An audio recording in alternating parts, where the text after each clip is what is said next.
Hello, everybody. Hello and welcome to the fan cams. After the Blues win their sixth game in a row, 17 goals, 15 behinds, 117 to 9 goals, 10, 64. It was controlled, it was mature, it was dealing with expectation, and it was our sixth win in a row. And it was a good day at the football. Not too much to stress about at all, really. And so what we'll do here is we'll just unpack absolutely everything. Keen to hear all of your thoughts. I've got the link in the live chat if you want to call in and share your thoughts, no matter where you are in the world. But there's quite a bit to get through, I would have thought. Keen to see the angles in which you watch the game from and what comes to mind, and we'll go from there. So we'll unpack it. Why don't we start? We'll start in the UK because Paul is with us. Hello, Paul. Hey, Terry. How are you, mate? Good, mate. How are you? I don't think I've ever felt so better with the Blues, mate. I'm absolutely loving the buzz. And just the last half an hour in the chat, I don't think I've ever seen so much positivity. It's just brilliant. I'm loving it. I'm on such a high over here, mate. It's great. What time is it for you? I'm guessing it was an early wake up. Oh God, I got up at 4 o'clock this morning to watch the match. So I was in bed very early last night. My wife's away at the moment, so I had no issues there. So yeah, had a good early sleep, and yeah, it was well worth getting up early to watch the boys. Absolutely brilliant. Yeah. Talk to me, mate. You watched it on a screen, obviously. What stood out for you? What were the themes of this game that stood out for you? Well, I think it was the first game I have ever watched where I've been relaxed all the way through it. I don't think there was any point of time where I didn't believe we were going to win. Even that period in the third quarter where they started really well, the Eagles, we soon gained control again, kicked a couple of goals, and we were back on track. But you know, in the first quarter, Taylor Byrne, mate, what a gun! Two incredible goals where a few of our kickers let us down with a couple of easy ones again. Taylor Byrne, take a bow. That guy was a real gun tonight, and has come on leaps and bounds. So pleased that we stuck with him. Yeah, really pleased. But I think overall, my best player on ground, I think again was Harry Dean. Just the man is just an absolute pillar of the defence. Seems to read everything, and he's just so strong and shows that aggression that we all want to see. Yeah, absolutely brilliant. And yeah, even in the fourth, you know, we'd won the game, but we needed a couple of goals back, and those goals by Ainsworth and the goal from Will Hayward, and then right at the end from Jagger, you know, that was just the cream on top, mate. I just absolutely loved it. Really love it. I'll tell you what. So I was obviously at the game today, and I mean, yeah, your comments around Harry Dean are spot on. I learnt something new about him today. His closing speed is quick. I don't think he looks like it. I remember thinking about it earlier in the season, and you know, he's got that competitive instinct to push harder and find a level of speed. But yeah, I thought today his closing speed, he gave enough space between himself and the ball carrier and his opponent to entice the ball carrier to kick to his opponent, and he just read it beautifully, as you mentioned. And yeah, it's this is your comments around just not being stressed or worried. I really felt the same. You know, I think there was a bit of sentiment amongst the supporters that I spoke to. You know, a danger game and things like that. Which, look, every game's a danger game. You can lose any game that you play, but no, I always felt that we were the better team. before the game, and I think we're still learning that this group they've actually turned a page. That it's a new group somewhat in the sense that they've evolved, and then they really have. Yeah, I mean, what did you think of Dirksen?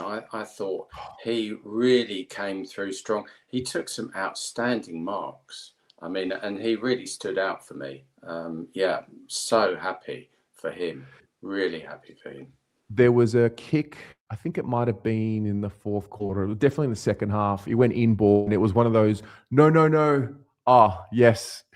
So he's just growing in confidence. And I mean, look, he's going to get the continuity.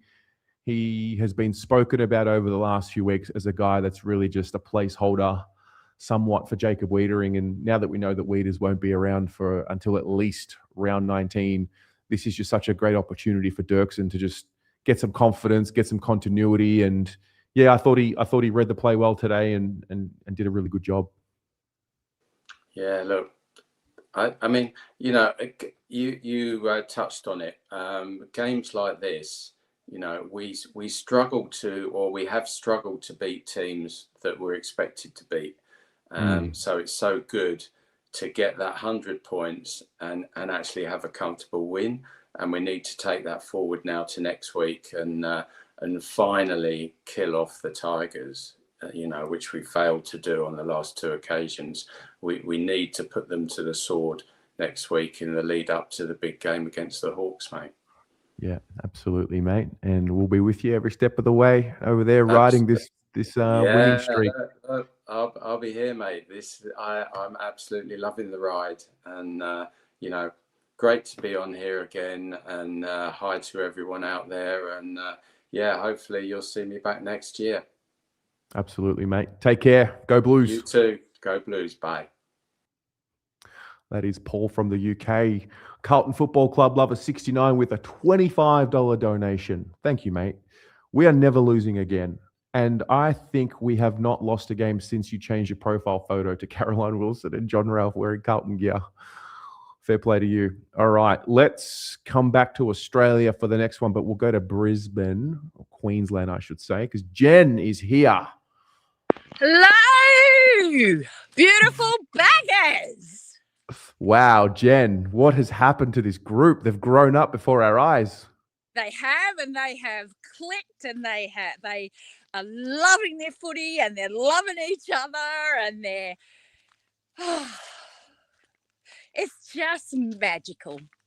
And I mean, everything Paul said, I agree with 1,000,000%. And I'm so glad he mentioned Dirksen, because I think he was the quiet assassin today, and I love that he's been given more game time. And he's only going to grow, like we've seen with Byrne, and we've seen with Jags, and we've seen with Billy, and it's just really, really special at the moment. And I tell you, the silkiness is that's the whole word. The word that it just keeps coming to mind. And while we were watching, is just the silkiness through the centre with Walshy, Jags, Hewitt, and Crick. I mean, wow. Yeah. Are they special or what? Yeah. No, it's I mean, what you said at the start, one of the first few words you said at the start, I think is really important here. They love each other.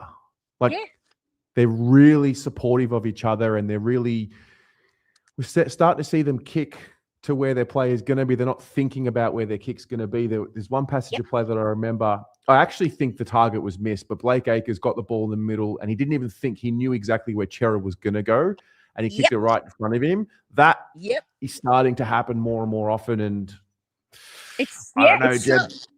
It's so easy.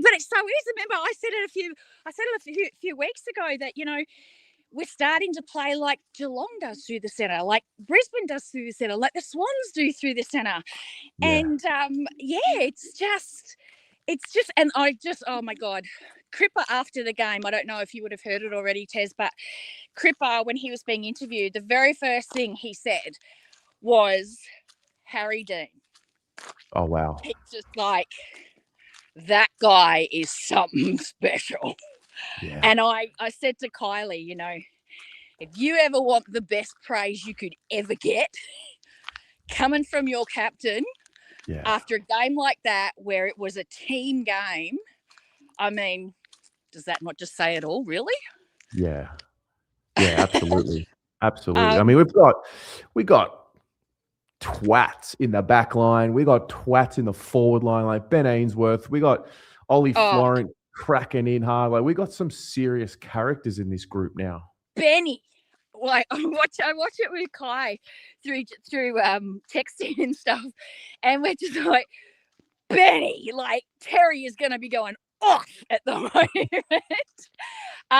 He just, yeah. Look, I mean, I said in the comments to somebody in the chat with somebody, I said, and I'm not being arrogant, and I'm not being a smart ass, and I'm not trying to be anything other than a loving Carlton supporter.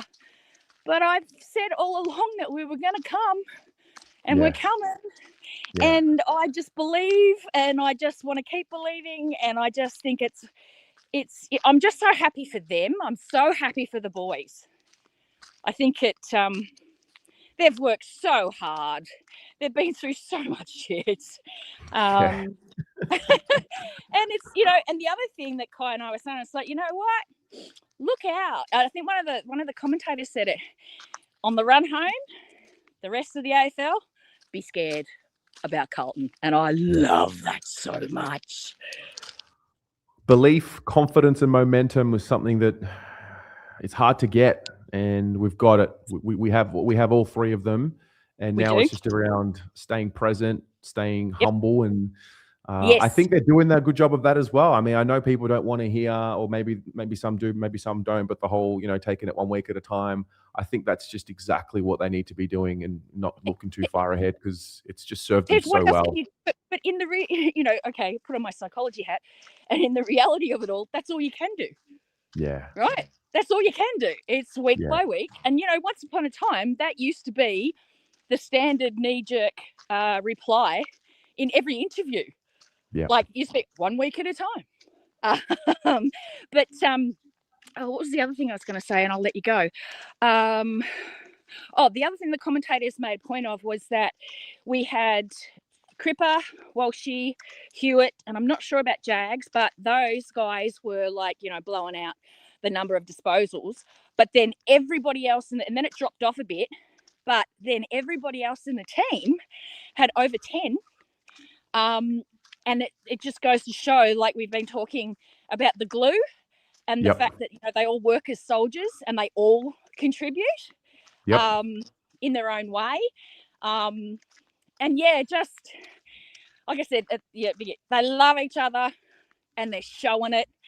And look, when they go after the opposition, when they even look sideways at their teammate, I'm just loving it. It's so cool.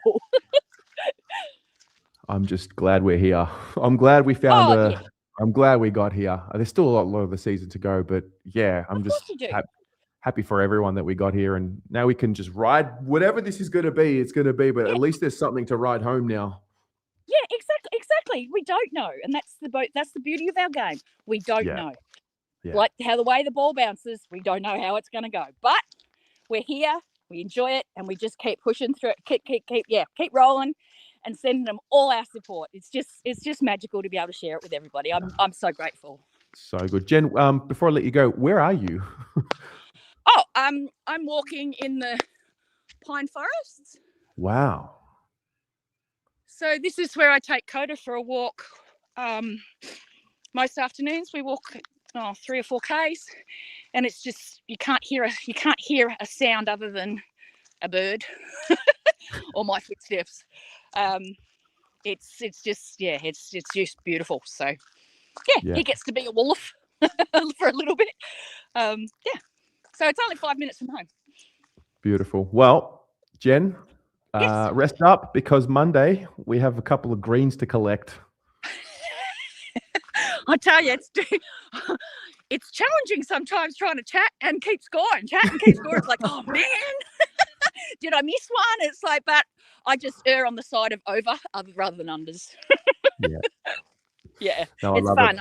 I'm glad I can do it for people. I feel like I'm part of something, so it's nice. You're definitely part of something. Well, thanks for calling in, and Pleasure. see you soon. Yeah, okay. Much love, guys. Bye-bye. See ya. That is Jen. Let's go back to the UK because Riley is here. That was sensational. That was brilliant. That was a brilliant, even performance. And if we're talking about, the continued group's development, look what only happened 3 weeks ago when we played Essendon, when there was this expectation on us to win. And especially in that first half, we froze, whereas today, first 30 seconds we were on, it was relentless. It was a true team performance. Actually, they said that during the game. That's the first time a Carlton side has had every player have over 10 possessions in a game of football in 16 years. Wow, really? That is how even that performance was. Yeah. Damn, man. Yeah. It was very impressive to watch. Potentially overused maybe at times, but I like the intent to do so and change angles. And I think today for the first,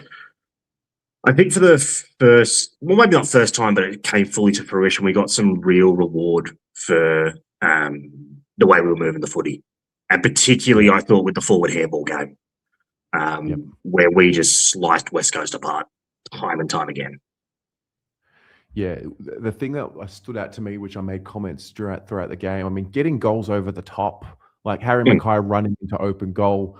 When's the last time Harry Mackay ran into an open goal like that? Like, just the way that we were set up, the way that we were willing to change the angle, the way that, we punished off turnover. And I actually don't think the Eagles were terrible today. I mean, I don't know if West Coast supporters are watching this. I just think Carlton was so locked in, and 32 scoring shots on goal. I think conservatively 6 of them very gettable. And that's probably still the part that we haven't just nailed, where it's like, okay, it's all coming together, scoring shots, approaching 25 plus. Now we're at 32. Surely there's a game coming where we're super accurate and just put it all together. Yeah, I tend to agree. I think, if you look at the profile of the game, I thought West Coast were poor early and got jumped. Yeah. And then we're trying to constantly play catch up. But, when you look through it, we 100 plus 144 in possessions, plus 28 contested possessions, plus 14 clearance, but still plus 12 in tackles. Yeah. So it wasn't just the intent to get the football, it was the pressure on the opposition, particularly in that forward 50. Taylor Byrne continues to go in front of our eyes. The pressure he puts on the opposition and the evolution, I would say, of his composure in and around the football is great to see. I think it's being led incredibly well. We are getting now the full benefits of our off-season recruiting. And as much as, at times, you criticise previous list management, you have to give them credit that Ainsworth was a tick, Hayward's a tick, Florence a tick, and they have slotted into this side very well. Blake Acres, I think, has saved his career. And you see the difference in our side's defensive profile when he plays. We might get a bit more offensively when Ollie Hollins is playing that wing position, but defensively, and I still think Acres is a top 3 defensive winger in football. With the way he covers the ground, the way he helps his teammates and supports, and even where he's sort of bringing on that referred pressure to the opposition. It's a credit to him, because I think we all probably thought at the end of the year this would be his last. At the start of the year this would be his last, particularly with the way the list evolution was going, and they bring in the likes of Chesser. So no, incredibly happy. It's been a good 6 weeks. You touched on Ben Ainsworth. He had 28 and a goal. He was. I mean, we'll see the heat maps on Monday and the ratings. I think he was more or less a midfielder today. Yeah, he was pushing up the ground a lot more. Just watch it without seeing his heat map. Just watching the coverage, he was covering the ground incredibly well. And I know probably every single caller today is going to touch on Harry Dean. Who was sensational, and I think Jake Waterman's still in his pockets. But the back 6 again, to consistently roll off and assist whoever was covering Waterman time and time again today to make sure he had no space until the last 10 minutes of the game. It was a true team defensive effort on who is a gun key forward. And I'll just round off with this. How good is it to see Sam Walsh back at his best? Yep. So for me, he's our most important player.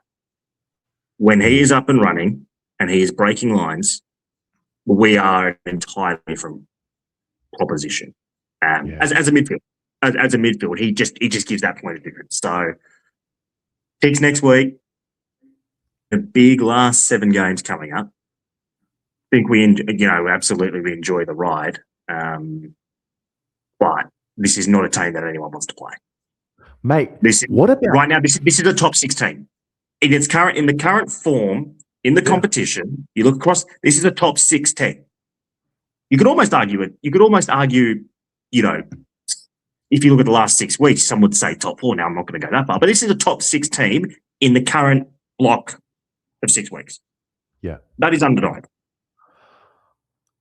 Can we talk about Billy Wilson's pickup and dash?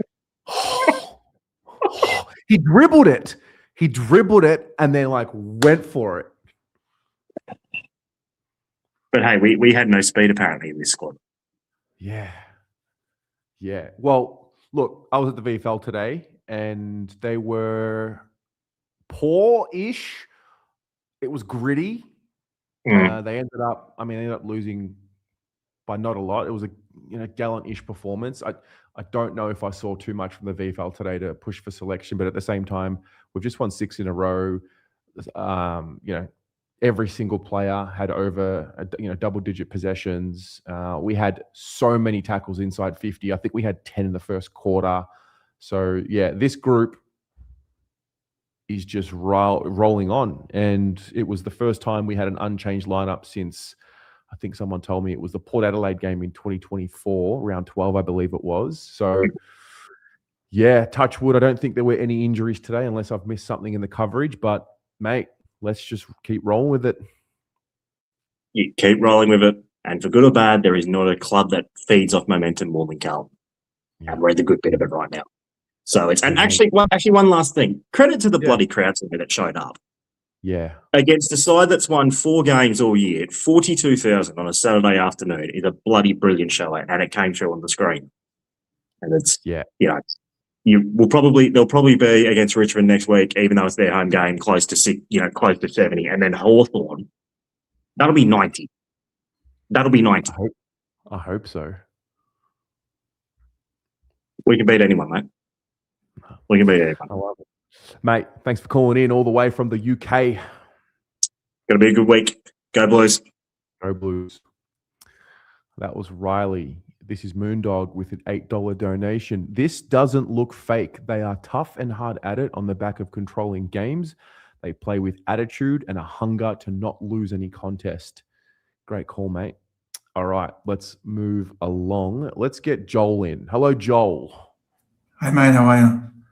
I'm good. I know you good. Of course you are. Yeah, of course I am. Well, are you not? No, I am. I've had a very good day. Started off well, so that was a good omen, perhaps. Yeah. What'd you make of the performance?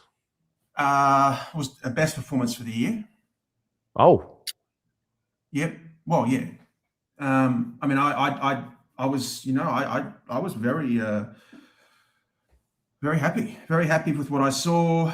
And I just thought there were a lot of things which I was hoping we would sort of, as a team, we needed to improve on, and I thought we showed that this game. I thought our composure for most of it was was good. I don't think the Eagles, just to sort of put a bit of a negative on that point, they didn't bring a lot of pressure throughout most of the game. So we did find ourselves in a lot of space, which was great. But I think, as I said, so the composure aspect, finding hitting up leading targets was very good to see. Finishing a lot more of our plays, and it was an even performance from from most of our players. So Correct me if yeah, I'm wrong. yeah. And I think, the chat, I don't know if we conceded more than 2 goals in a row today. I think the Eagles on 3 occasions kicked Am I 2 even- straight goals. I'm I not think sure I if they may have kicked lost- 3. Oh, 3. Well, I don't think so. No. But why do you say Yeah. that?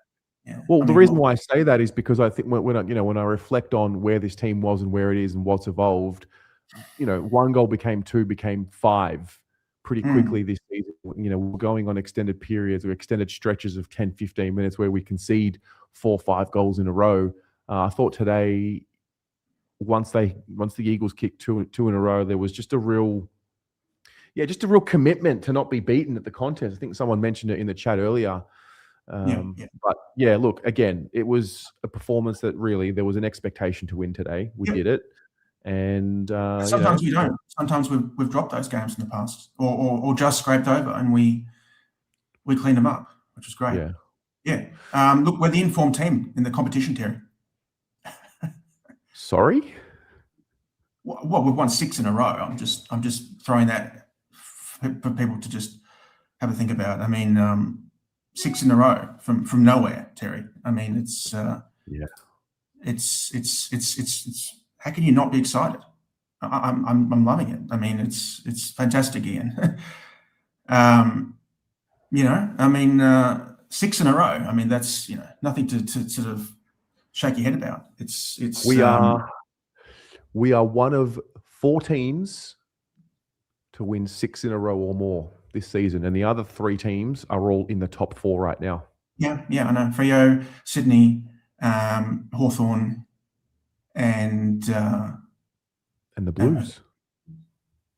Okay, yeah. And they're the teams to beat. They're the 3 for me. They're the 3 threats for this year's flag. With the obvious 2 being, I think, Sydney and West Coast, Freo. And I was just thinking before coming on here, I thought, who really is a serious threat if we keep playing the way we are? We've had our conversations, and I'm not, or maybe after today I can dare to dream, which is a new shift. But that team performance was good, and I just look at the way where we seem to be playing as a happy team. Which of the players that you watch at the moment do you think shown the most sign of evolution from the start of the year? I'm just trying to to answer your question. Yeah, Byrne. Yep. He's only a first-year player, but he was out and he's come back, and he's definitely doesn't look like he's going to lose his spot. That's for sure. Sam Walsh.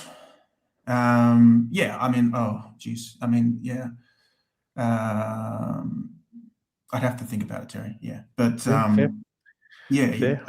Well, mate, it's just good to see you enjoying footy again. All of us, it was miserable. Let's be honest, mate. We were miserable, and now we're dreaming again. Yeah. And I watched the last. It was unfortunate. I thought we were going to steal that VFL game.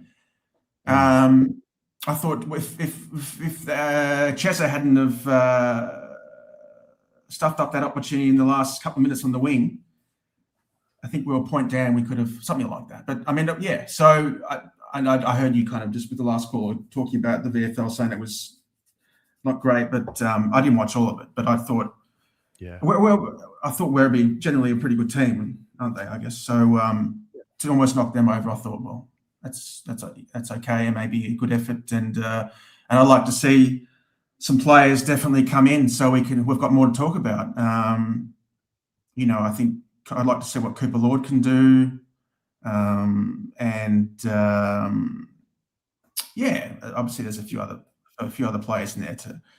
Very good. I feel like there's a lot to talk about, but I'm going to keep it at that. I think the thing, and I always look at is the mental or the attitude and the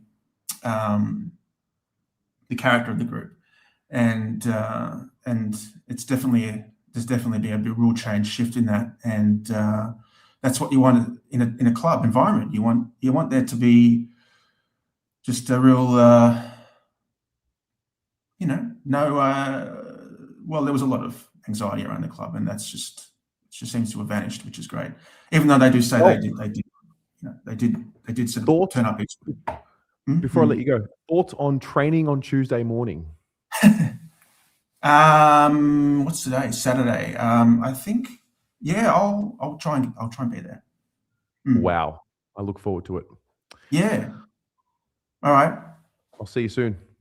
All right. Cheers. Have a good one. Good on you. See you, Joel. Joel's up and about. You can see it. He's starting to believe. It's good to see.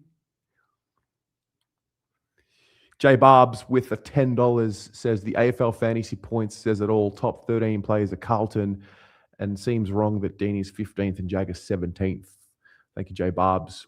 All right, we've got Ben and Blake. This is us. Oh, from the US. What up? Yeah. Happy team. Happy Joel. Happy team. Happy Joel. Happy team. Happy Joel. Oh, happy team. And happy Joel. Are we on a run now, Terry? We are on a certified run, mate. Yes, we are. How far are we going? I mean, the sky's the limit. There is no limit. I don't think so. Yeah. I think the prelim. If we make a prelim, I don't see how Josh Fraser is not our next coach. If we make a prelim, you need to fly here, mate. We will. Yeah. Don't worry. My September is wide open. Yeah. Blake, hi. I don't think I've met. We've met. Nice to meet you. Well, nice to meet you, Joe. I converted Blake. Yes. We watched our first game together. It was Gold Coast Round 12, 2023. And wow. But it was a little bit earlier than that. But... No. That was the game. That was the one. And since then, Blake's been pretty diehard. We watch a lot of these games. You might produce Aussie footy. He's a big fan of Blakers, obviously. Yeah. Blake is his Oh mom. my God. No. Namesake. It's the namesake, but Jagger is my boy. Jagger, is the fair. future. Kicked a beautiful goal to seal what was a really good day today. It was incredible. It was. Yeah. Do you think going in? My question today first was, could we handle the pressure? And we did. That was awesome. Expectations, amazing. Second, in the Rising Star Bowl, who would come out ahead? And I still kind of feel like it was Dean, even though Jagger kicked some great goal. So I think that we are a league that rewards midfielders because of the stats. But Definitely. I think when you look in context, I mean, Harry Dean, I don't think it can be talked about more how important to think about that Jacob Wiedering's not there and Harry Dean has the responsibility to sort of lead the key position stocks. Wade Dirksen is experienced in the game, but obviously hasn't played a lot of AFL footy. Harry Dean is the same, and he's 18 years old. We are very blessed. We've got some serious young talent, and then you add Taylor Byrne, who had his best game as well today. Yes, incredible. You know who I feel the worst for right now, and I have for a few weeks, is Cooper Lord, because he deserves to be on this field with these guys. Like and I just don't know when he's going to get a shot, but he's ready for it, and he deserves it. So, but other than that, what can you say? I mean, that was incredible. That was a performance I hoped for, but didn't expect. You know what I mean? Yeah. Blake, what was your story of the day? I'd say just the pressure in the ball movement. Yeah. It's amazing what's starting to develop over these past 6 weeks. And I'm just almost amazed at how fast things have changed for us.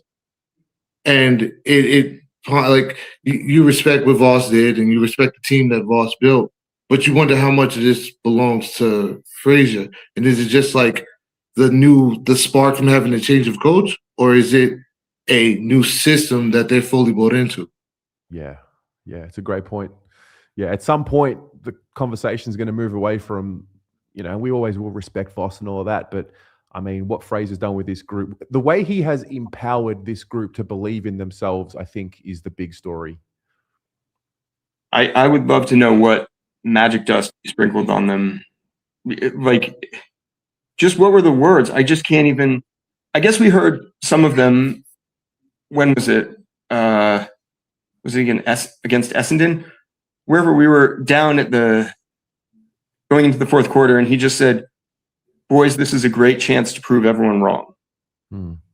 This is our chance. We can." Like, it wasn't about, let's control the game. Let's try to get it back on our terms. It was, let's prove everyone wrong. Let's show them that we don't, just because it was last week.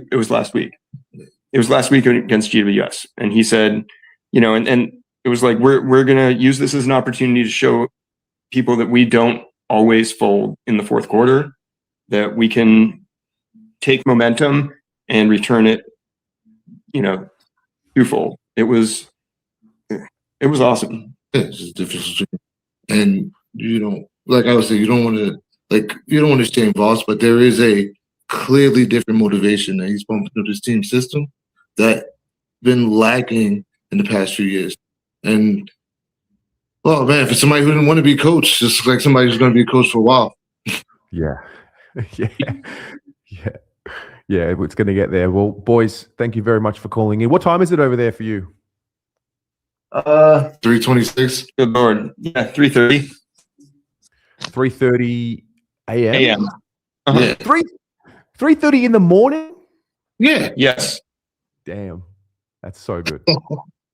I love it. Thank you very much for calling in. It's what it's all about. Thank you. Cheers. Here's Go 7.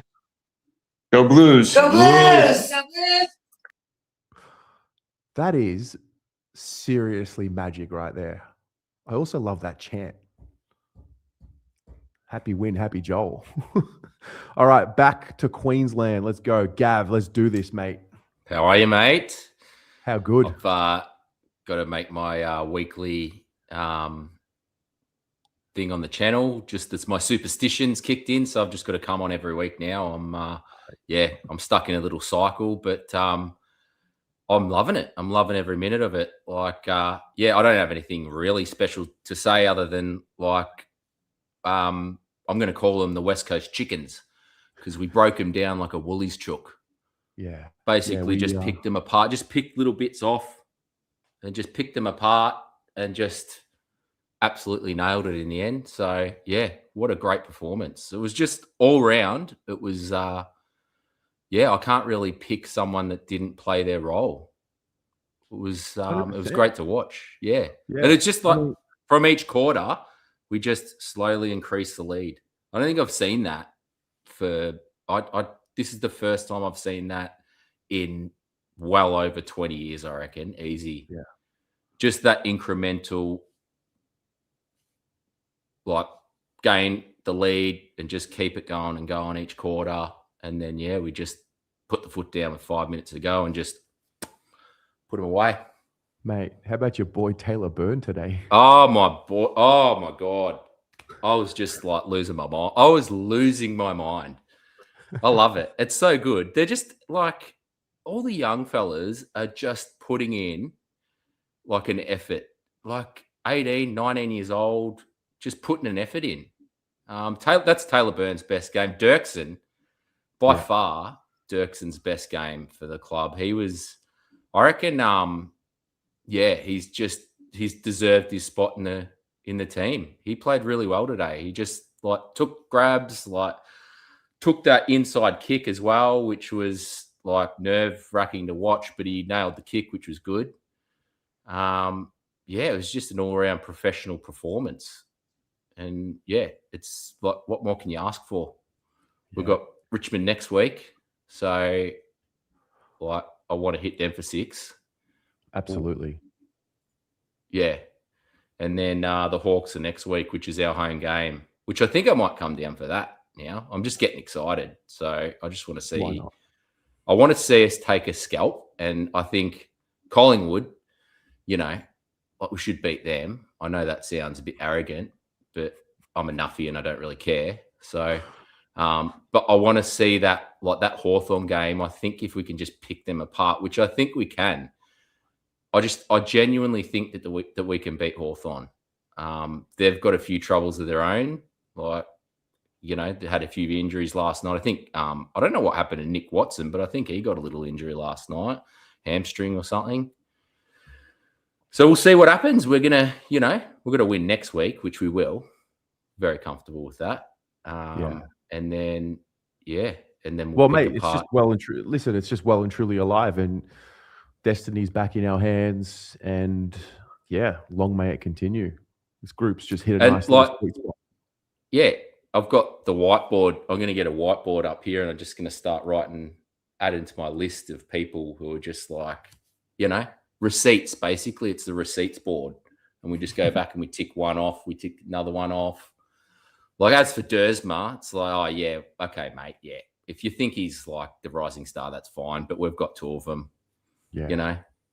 Like Harry Dean, it's a no-brainer for me. He's a key position player, and he just keeps getting better every week. Just when you think he's hit his ceiling, you're like, oh, he's not going to get any better. He comes out and has a game like today, which was just like, I think there was one in the first quarter, he went and took a mark, and he sort of like, he heard footsteps, and I thought to myself, I reckon that's going to piss him off, and he's just going to and it did.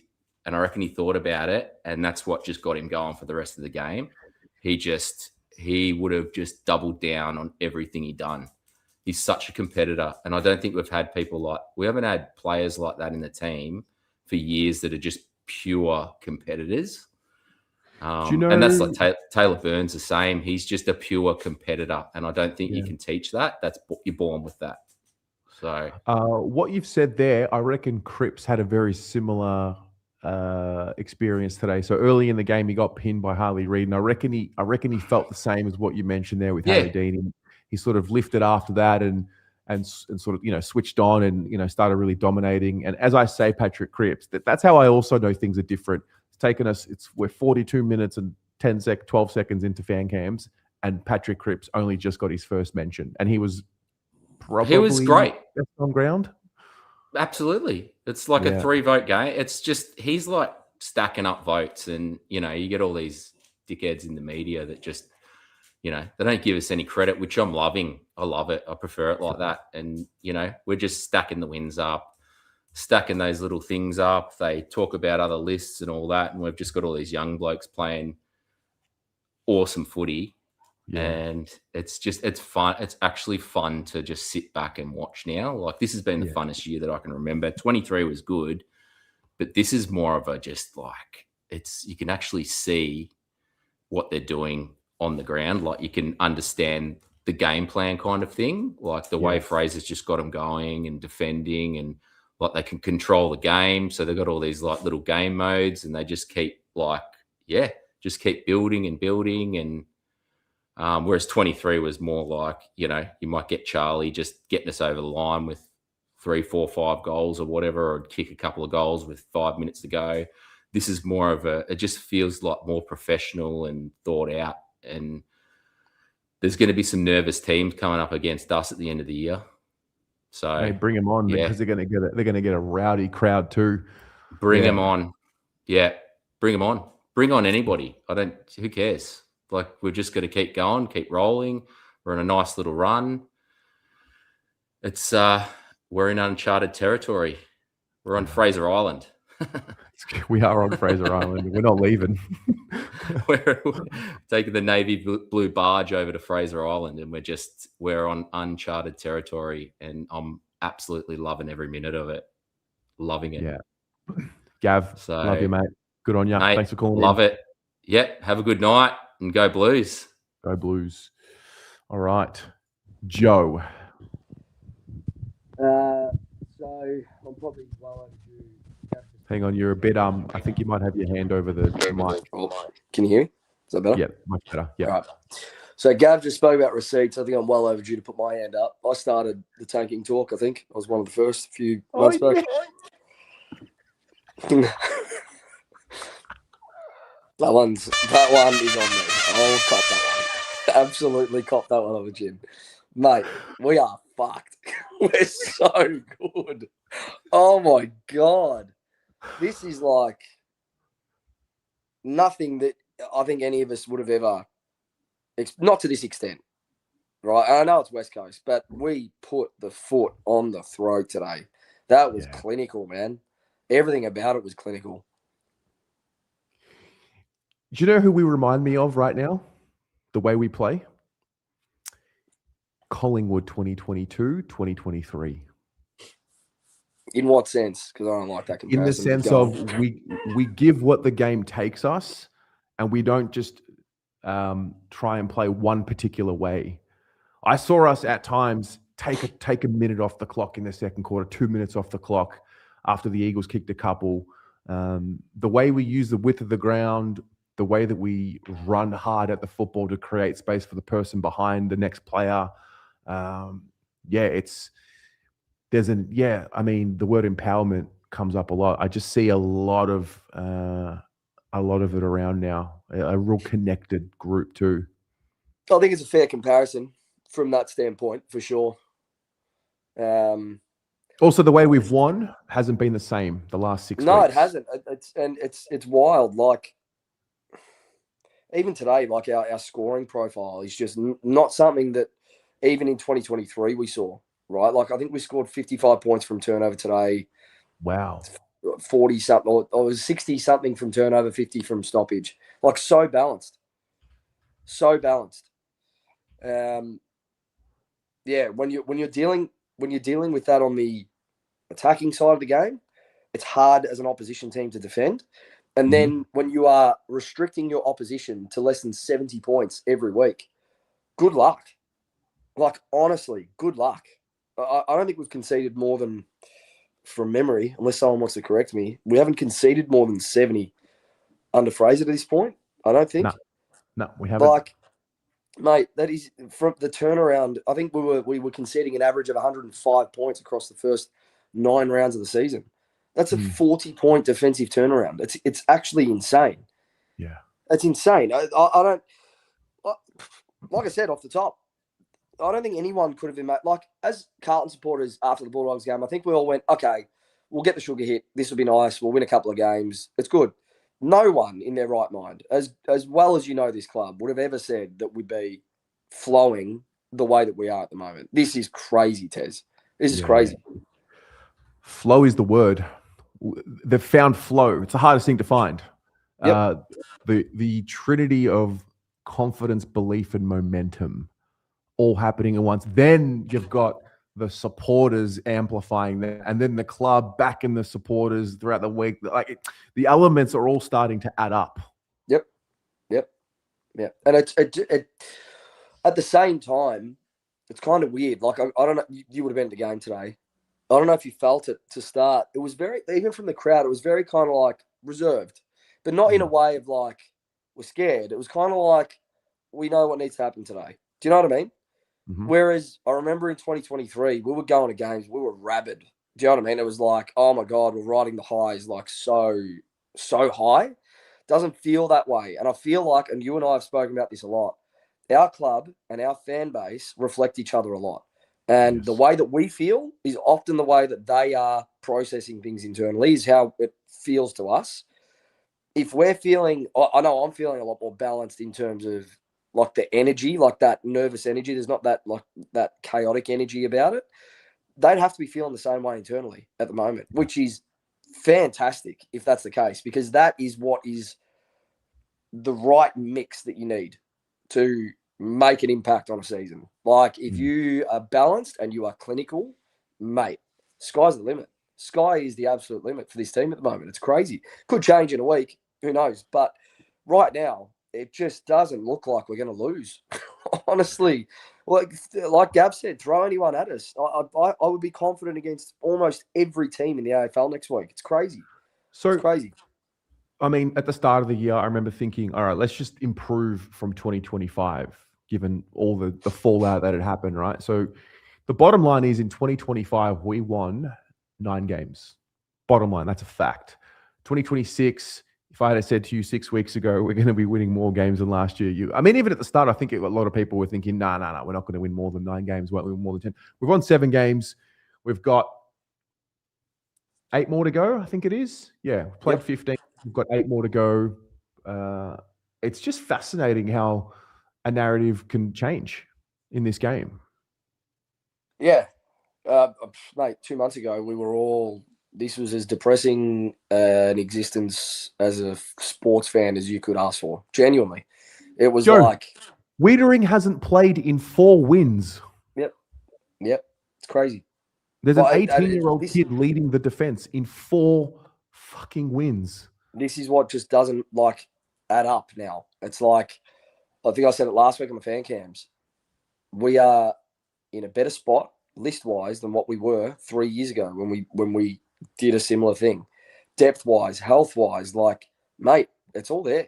And we've got players to still come back. Ollie Hollins has got to come back into this side at some point as another runner, as another overlap. Mate, it's just 2 months ago, we were coming off, the Elijah Hollins debacle. We were coming off choke jobs left, right, and centre. We were coming off that St Kilda game, which was just so dour, and it was like, this is as low as it gets. I just remember, I honestly, as bad as what I remember feeling in 2023, I don't think any of us had felt worse or more demoralised or more, whatever words you want to use to describe it as a feeling at that point. But I don't know, man. You just can't imagine this now. You can't imagine this if you put yourself 2 months ago. If you were to go back on fan cams and you were to speak to Terry Degani 2 months ago on the fan cams right now, knowing what you know, and you said to Tez, it's right, we'll be sweet. You'd be like, the fuck are you talking about? What do you mean we'll be sweet? It's not possible. Yeah. We were just crazy, mate. Firmly entrenched in the bottom 4. Firmly in the bottom 4. Tanking. True. Can I also shout out someone else who played? They all played a brilliant role. Adam Chera's marking ability today. Yeah, he was all right. I'll hold the reservations on that for now. But go for it. I just thought Ches was in critical moments. He was very strong. Lockie Cowan continues to just grow. He is one. I turned to Dan today and said, I don't know what's gotten into him, but in the last 2 months, he has gone to a different level with his football. He looks so assured in that back line. Whenever he's around the football, I know he's going to get us out of a bind. He's got that Nick Newman presence for me now, where it's if he's around the contest, I know he's going to be able to get us out of it. Rarely makes a mistake. Tries his guts out every single contest. It's just good to see that we are now a team at the moment, and I'll keep saying at the moment because you just don't know when it's going to turn. But at the moment, we're a team that I've looked at with other teams in the past where I go, why don't we have kids like that come in and make an impact? Why can't we have a Levi Ashcroft and a Will Ashcroft and a Jasper Fletcher and a this and a that? And I'm like, we've got 5 or 6 of them at the moment where I'm going, you're winning games for us. You're not just out there plodding along. You're winning games of football for us. Yeah. Billy Wilson, mate, he had a career game again today. Just strength to strength every week. 25 touches, 12 marks. Oh, my God. He had 25 possessions today. 12 marks. Is that a rising star nom between he or Taylor Byrne? It's got to be him at this point. He took 12 marks around the ground today, Tess. He had a game. I was feeling it last week. I said it to Pommy on the ratings on Monday. I said Billy's going to have the game, and he's going to make his thumbnail debut next week, and he'll definitely be on the thumbnail next week. I just hope he's. You know what? I hope he's rewarded with a nomination. Do you know what? I couldn't give a fuck about the nomination or who wins the Rising Star. Take all your individual awards, shove them up your ass. We're winning games of footy. Let everyone think we don't have the best young talent. Let everyone else talk about who's got the better young. Fuck off. We are the only ones that really the only opinions of Carlton that really matter is us. Yep. Fair enough. I agree with you, mate. If we don't win a single individual award, but we keep winning games of footy for as long as we can keep winning games of footy, you won't see any of us complain. In the same breath, though, 3 rising star contenders today in Willem Dersma, Jagger Smith, Harry Dean. No one's going to be talking about Willem Dersma. Jagger had a brilliant game, but they're still not going to be talking about him because that kid in our backline, Tez, may be one of, honestly, top 3 prospects I've ever seen in my life supporting this club. His ability to compete like relentlessly, it's just fucking non-stop, is insane for an 18-year-old. He does not fucking stop, man. It's like it makes you proud to watch him. You're like, you're playing for me. You're playing for us. You can see that he plays for the club. Do you know what I mean? And he's like, he's doing it for the fans because he was a fan. He's like, he's out there. He's like, I'm taking my fucking chance. I'm not going to let it slip. It's unbelievable, man. It's unbelievable. I am battling my inner Nuffy, but I'm going to let him go just for a hot minute. When do we start talking about Harry Dean as an All-Australian? Oh, God. No, tell me why not. Tell me why not. I've dropped the phone. I've lost the camera. You got me. That one got me. Jesus Christ. I've done it again. Oh my God. You can't hit me. You can't hit me with things like that, Tez. You can't hit me with things like that. I've dropped the phone, camera, everything. Like, tell me why. Tell me why not. Oh, I mean, all right, maybe, but no. Rising star, absolutely. There is no kid better in the AFL at the moment than that kid. There's not. No. And if you're building a club around a kid, what? It's Harry Dean. No one more impressive in their first year of football than I've seen this year. No one. Not a single kid around the comp. He is, to do it without Wiedering, I looked at him today, and I thought, this kid, there was a moment where they huddled together. He was directing Newman. He was directing Haynes. He's like, we got like he's the one that was there making sure that we switched on. I'm like, you're 15 games into your career and you're 18 years old and you're telling these guys how to set up. That's phenomenal. And then backed it up. Like, mate, it's crazy. It's crazy. What we're watching is, honestly, I can't wrap my head around it. I didn't have answers for this club 2 months ago. I don't have answers now for very different reasons. Just honestly. It's special. It's what it is. Josh Reyes is our next head coach. You can take that to the bank. Take it to the bank. Not James Hurd. Take it to the bank, Tez. He is absolutely. It's his to lose. I don't know how he loses it from here. I really don't. Yeah. It's the craziest turnaround from a football club in season that you can imagine. It's nuts. It's just nuts. Absolutely. Yeah. I love it, Joe. I can't wait to see you talk about it on Sunday night, the Almost Blues Brothers. Let's do it. Go Blues, mate. I'll talk to you soon, mate. See ya. Went there. Dear. Harry Dean, All-Australian. Matthew has a party with the $8. Says, what was Minnie's plan for Crips? Super mature performance from the boys. Absolutely. All right, let's go. I think we're in Scotland here. James? I know we're making it international, so I thought I'd jump on. How you doing? Good, mate. How are you? Where are you calling from again? Scotland, so just outside of Edinburgh. Unbelievable, mate. Got your hoodie on? Yeah. Pardon? Yeah, got the hoodie on. You got your hoodie on as well? Yeah, I know. But no, it was such a good game. Like, I was up at 4:15, I think, just to watch it. So, yeah. No, it was a really good game to get up for. Really good. What are you seeing today? What were the things that stood out to you? What's important to you from today? I think it's like before when we were watching the games, I would maybe get to third quarter, whatever, and you're kind of starting to switch off. Like, you're just like, right, okay, whatever, we'll see what happens. Whereas now when you're watching it, you can see it kind of continues the whole way through. I know obviously with this game with West Coast, I know it's a bit different, but still every team, you don't know what could happen.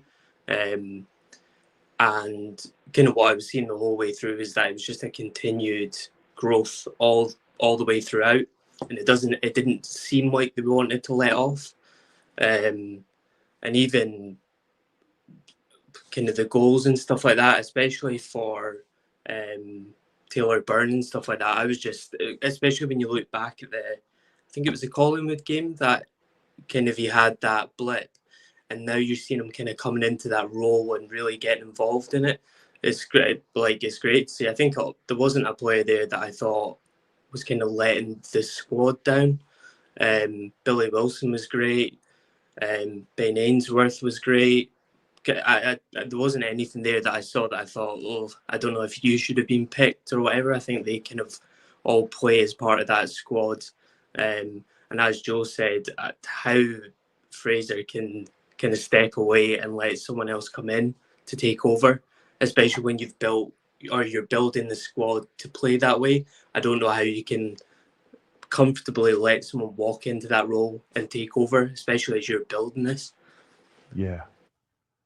Just the way that the team is genuinely celebrated. I think most teams will pitch a message externally that, you know, we're a team and it's not about individuals, but it's really easy to pinpoint it in practice where it comes true and when it doesn't. And I think Carlton, you know, since the turnover has happened, there is a genuine care factor for the team efforts, for the spoils, for the blocks, for the little things, even just taking pride in the ground balls and, you know, the half volley balls and, you know, the craft. And yeah, like I said earlier, I think it was with Joe, just there's so many little elements that have started to piece together, which are moving in a really positive direction, which was really the opposite of what we were talking about. It seemed that we were finding all the real negative elements that were combining. And mate, I'm wrapped. This is amazing, really, what we're doing right now. Especially when if you look at the start of the year, I mean, I think all of us were kind of going into it and saying, right, we've got to kind of get through 26, see what happens. I think we kind of knew what was going to happen with Voss kind of as the season was progressing, and thinking, right, well, whoever's taking over, just get us to the finish line, see what happens, take it from there. The fact that we're talking about finals, I think we're sitting 10th at the moment. It's actually a tangible thing. You can see where we're progressing towards, and I think that's what we want, regardless if he's the kind of interim coach or not. The fact that he's showing the ability to push us to that point. But then you also think, was this there the whole time? Has this been there the whole time? They just needed someone to kind of unlock it and go, right, this is what to do. This is how to kind of organize yourself. I think they probably have had it the whole time. I just think when someone gets comfortable in a role, and I think he says that in his interview that he had when he was, I don't know, I'm not sure which radio station it was with. But he kind of said that you don't really listen to the outside noise, and you have to really trust yourself and what you know and stuff like that, and back that up. So if he's saying stuff like that, is the game plan that he was playing in was something he believed in. So to him, that probably was never a problem the way they were playing at the time. That's kind of what I got from that interview, that I think as a head coach, you have to be stubborn, but then you also have to be able to look at it and go, this clearly isn't working. And I think that's why he left after the Brisbane, or probably prior to the Brisbane game, but publicly after the Brisbane game. Yeah. Look, I think a lot of the frustration earlier in the season was because we believed that this group was capable of better. And I mean, they were still showing signs in games that they could play in a different way. They were just obviously, it was mental. It was, I don't think it was ever what they were physically capable of. It was always about mental. My biggest fear was the group so mentally scarred from the way that they were losing games that it would have long-lasting effects. But obviously, yeah, as you mentioned, really well. Like Fraser's just found an ability, together with the players, to just communicate to them in a way where they've got certain guidelines, but also there's like a trust in their ability, and that that has just improved every single week that we've watched them play since Fraser took over. Like they're taking more and more of those kicks through the corridor. Look, we're going to come up against teams who will stop what we do better than what West Coast did today. And so, with each challenge comes a different opportunity to see how they can improve. It's great, mate. I think the Richmond game will be interesting because then obviously we've got that comparison between the start with one coach and now how they're playing. So it's kind of you're getting to see both examples of how they're playing, kind of start at the start and then now. But I think the Hawthorn game is going to be a bit difficult. I think that's going to kind of pose a bit more issues, but kind of it's the only real thing that in the next couple of weeks that I'm going to see any issues. But the fact that they're playing the way they are, and you can see that there's growth and you can see that they're progressing. You've got a lot of the young guys. I mean, Taylor Byrne, Billy Wilson, Jagger, like you can see where they're kind of building from. It's not that they're relying on your kind of figureheads anymore. You're actually, the young guys are kind of building on that, which is good as well because it shows that the whole team are getting around them and it's all about everyone growing rather than just a few. Yeah. Well said, mate. Well said. Well, yeah, glad to have you here for the ride. Hope you're enjoying it and we'll speak to you soon, mate. Yeah, and you. Go Blues. Go Blues. I love it. All right, got a few here from WA. Start with Jesse. Hello, mate. Hello, Terry. How are you? Fantastic, mate. Oh, that's the way. Thanks again for joining our program last week. I unfortunately was ill with the flu, so I wasn't able to join. But much appreciated you joining the Breakfast with the Blues show. No, mate, my pleasure. It was thanks for inviting me on. No, it's always good to have you on. And actually, our WA Blues, we had about 60, maybe 65 people rock up today in the pissing down rain to watch the Blues v West Coast, which is always good when we obviously get up over the opposition WA sides over here. But one thing I definitely want to point out is I just thought our vision today, especially coming out of the back half, the consistent approach of just looking corridor. It looked like we just wanted to take the corridor as often as we wanted to, and I thought that generated that forward handball as well. It gave us great shots on goal as well, and I thought actually because of the way we actually moved the ball, it gave us more shots sort of in front of goal. I think last week against GWS, especially that first quarter, I think we had probably 6 shots or 7 shots from that deep pocket in the right-hand corner there. I just thought the boys moved the ball particularly really well, and I love the fact that they look corridor. Yeah, and absolutely. I mean, the game opens up so much when you use the width of the ground. I even liked when we decided to switch the play. We didn't necessarily just go to the next player in line. It was we sort of skipped a player and like the kick was direct. And I mean, the ball's always going to move quicker than what any human will. And the way that some of those kicks were punched in the air, just super impressive. I think Cowan's definitely an exponent of that. I'd say, like, especially I've noticed since Voss has left, I think Cowan sometimes got sucked into like doing that sort of dump kick, where since Fraser's taken over, he seems to be a little bit more measured and he's taking on a bit more of a flat, more direct kick because he's got a good lethal foot on him. And I think the way he's able to help us generate some scores, and that's the thing, like last week against GWS, I think it was we scored 1 goal free from turnover and 8 goals 13 or something ridiculous from scores from turnover. So I like that Fraser's obviously come in and he's implemented. I think his wording's been fantastic across his whole journey so far as an interim coach. Like his wording, like the way he says, like, I don't think I'm ready. I don't want to be a senior coach. But then he's talking about, like, he's not saying, I've gone and changed the game plan. He's said, like, I've evolved the game plan and the players are evolving with it. I think that's actually a massive step, and I think that's a massive kudos to Josh Fraser, because I actually do feel like we've certainly we haven't just flipped the script. We've just evolved on what we needed to get better at, I guess. Yeah. Who's a player that we haven't spoken too much about yet on the fan cams that you think deserves a shout out? You know what? I'll give a bit of credit today, actually over the last 2 weeks as well. Wade Dirksen, I think his ability to know when to leave his man and to impact a contest, but to also when to stay on his man and impact a contest. But then also his intercept work across that back line, I think's been really, really fantastic. I'd love to see someone, like his journey as well.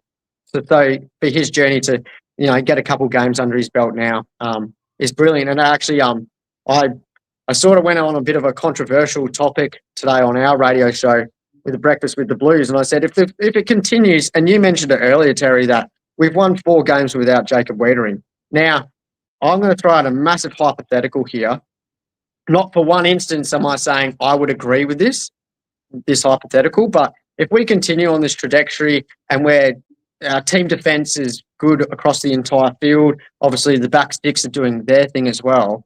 If a club came to you and said, we will give you 2 first-round draft picks and a role player essentially for Jacob Wiedering, do you ignore the phone call or do you pick it up and just listen to the potential offer? Because I start to think long-term, like with Tasmania coming into the fold and everything, if you were to get 2 first-round draft picks and a player back our way for Jacob Wiedering, the draft pick's going to have to be a real early draft pick. So that means you completely secure Cody Walker. There's no issues at all about where we finish this year with Cody Walker. Then you also gain an extra first-round draft pick. Do you go to Brisbane and say, look, we'll give you 2 first-round draft picks for Logan Morris? Or do we go to Gold Coast and try to say, we'll give you something, package up a deal and get Jed Walter? We bolster I think what Harry Mackay's being able to do up the ground and in the ruck has been absolutely sensational for us, but we might just be lacking that extra tall forward down in the forward line. Not for one instance am I saying trade Jacob Wiedering, but is it a conversation you start to listen to if a club calls you? No, not for 2 first-round picks, personally. I think if Kerno went for 3, then that's the starting point for any conversation with Waders. With Waders, yeah. Yeah, I just think we are so well placed with Wiedering, Dean, and O'Farrell. Well, that's the thing. I think people forget about O'Farrell. Yeah. He's a generational talent that's going to be with us for the next 12, 13 years as well. No, I'm not saying trade Jacob Wiedering, but I'm just I get sort of. I'm putting the list manager's cap on and going with Tasmania coming in, trying to think long term a little bit.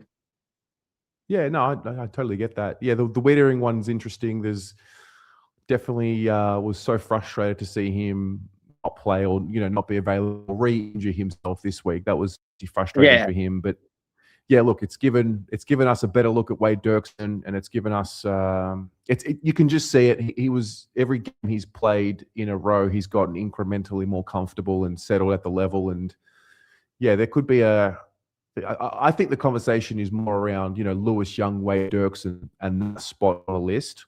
Yeah, in terms of key position depth.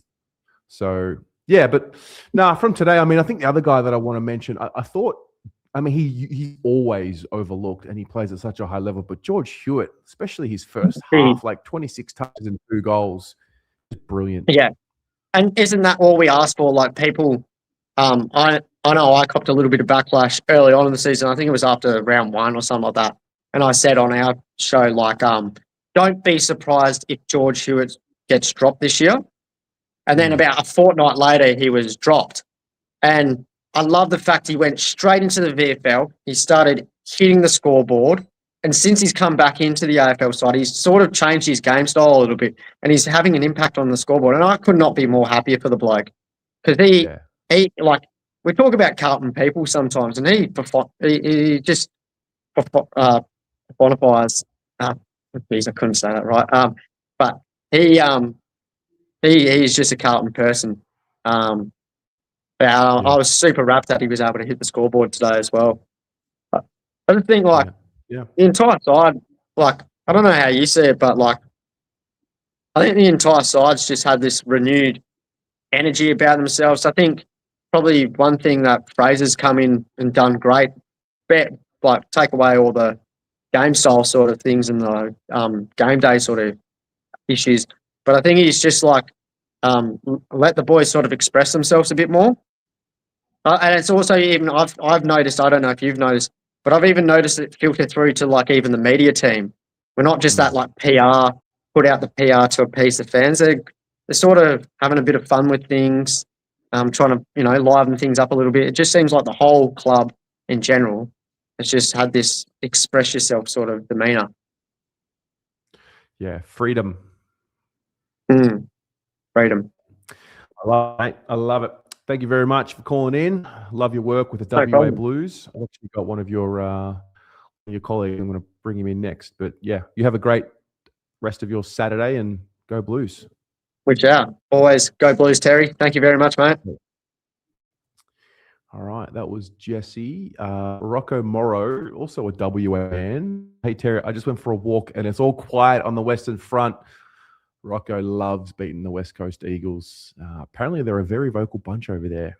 Anyway, we're going to stay in WA because Dave from WA Blues is here. Hello, sir.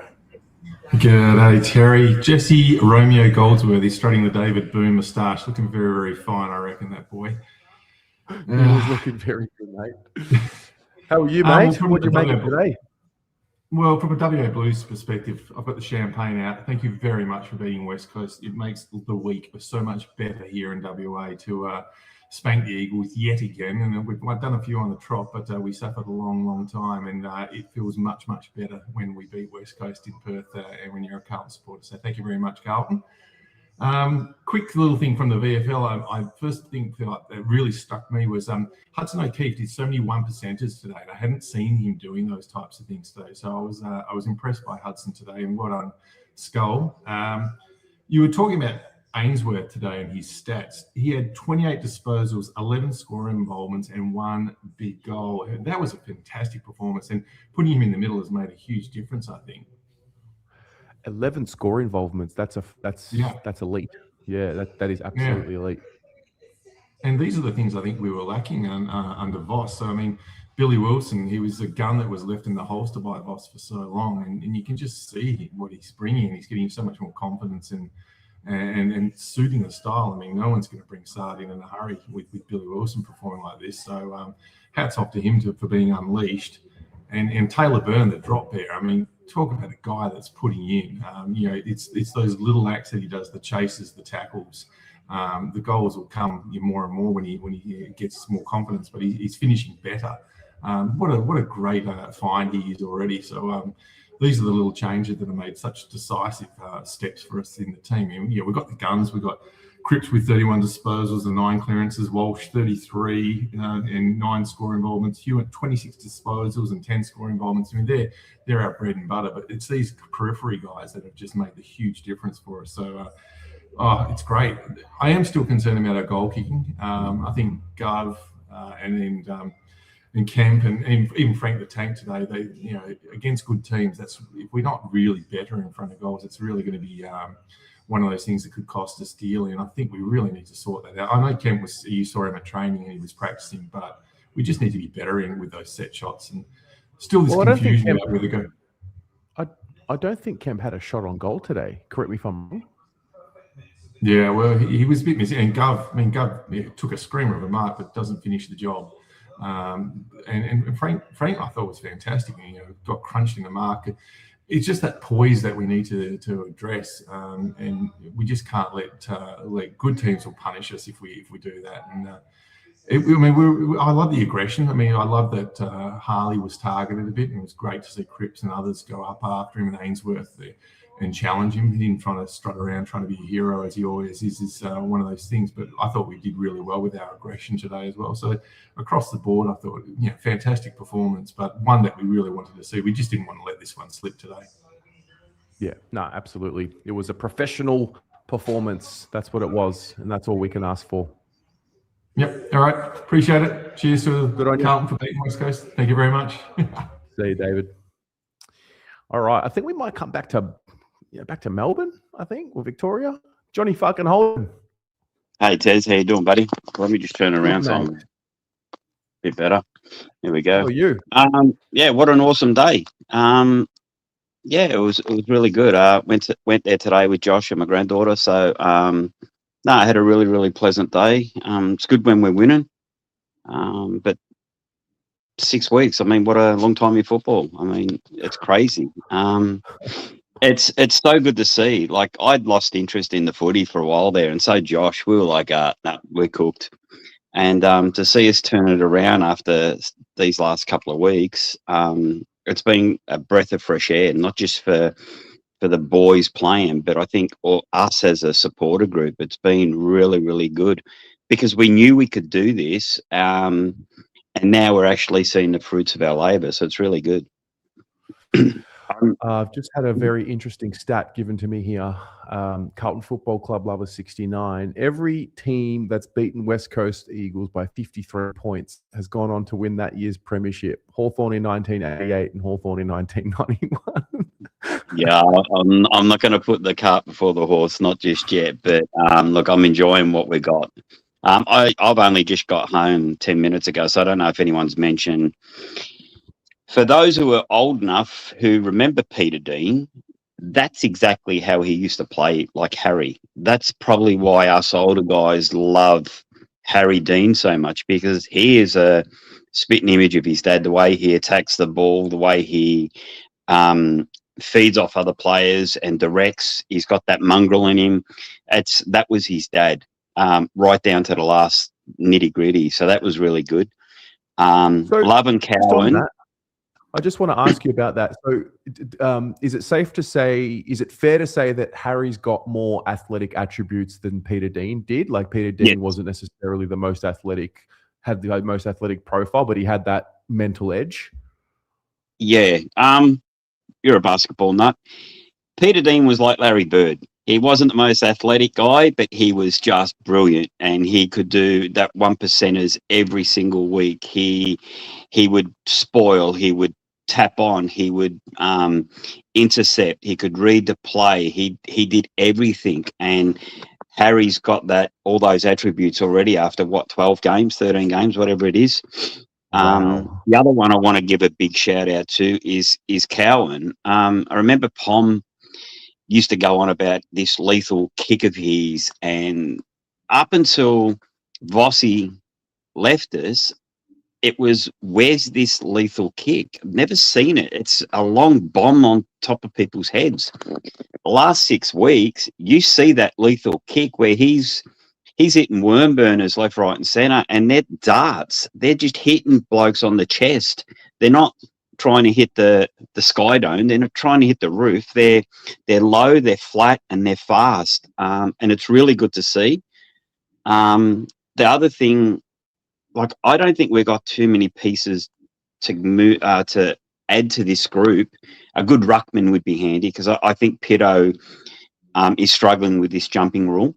It hinders him. He's okay when he's around the ground. He can sort of hold his own, but that middle jump at the ball. Bailey Williams today, he destroyed him out of the middle. He just got first hands to it all day long, but he sort of made up a little bit more around the ground. So I think that's our biggest piece we need.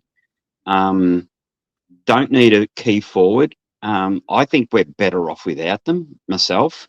These boys are lowering their eyes and looking for the best target, not looking for the target, if that makes sense. We are looking who's the best position, who's the best asset to go to. Where when we had Charlie, you just knew where the ball was going to go, and we were dumb enough to kick it 3-on-1 to him week in, week out, where now, if you watch it, like, we've got options. We've got Ison, Camp, Harry, the little boys. It's like the mosquito fleet of Bet, Scarlett, and Yarran. I mean, we've got, Taylor Byrne, little Tay-Tay, and, Frankie Evans and BA himself. So, no, it's really good to see. They've got a lot of enthusiasm. Just on that one, just to add to that, it's what I'm noticing as well. So Kemp has 6 shots on goal last week. He had none today. He obviously, get one unselfishly over the top. He played more centre half forward. He took a lot of marks on the lead and had a few entry kicks in. I mean, today, I think Harry Mackay got on the end of quite a few today. He kicked 3 goals, 1. Frankie Evans, talk about a bullet. Patrick Cripps' bullet to Frankie Evans. Yeah. He's had 4 shots on goal. It's changing week to week I think you're spot Yeah. on with that. We don't like it's we've had 10 different goal scorers today, and we're unpredictable. No, and that's the best thing. Unpredictability is really, really good in a football team because it's like, who do we man up? Okay, we'll double team Harry.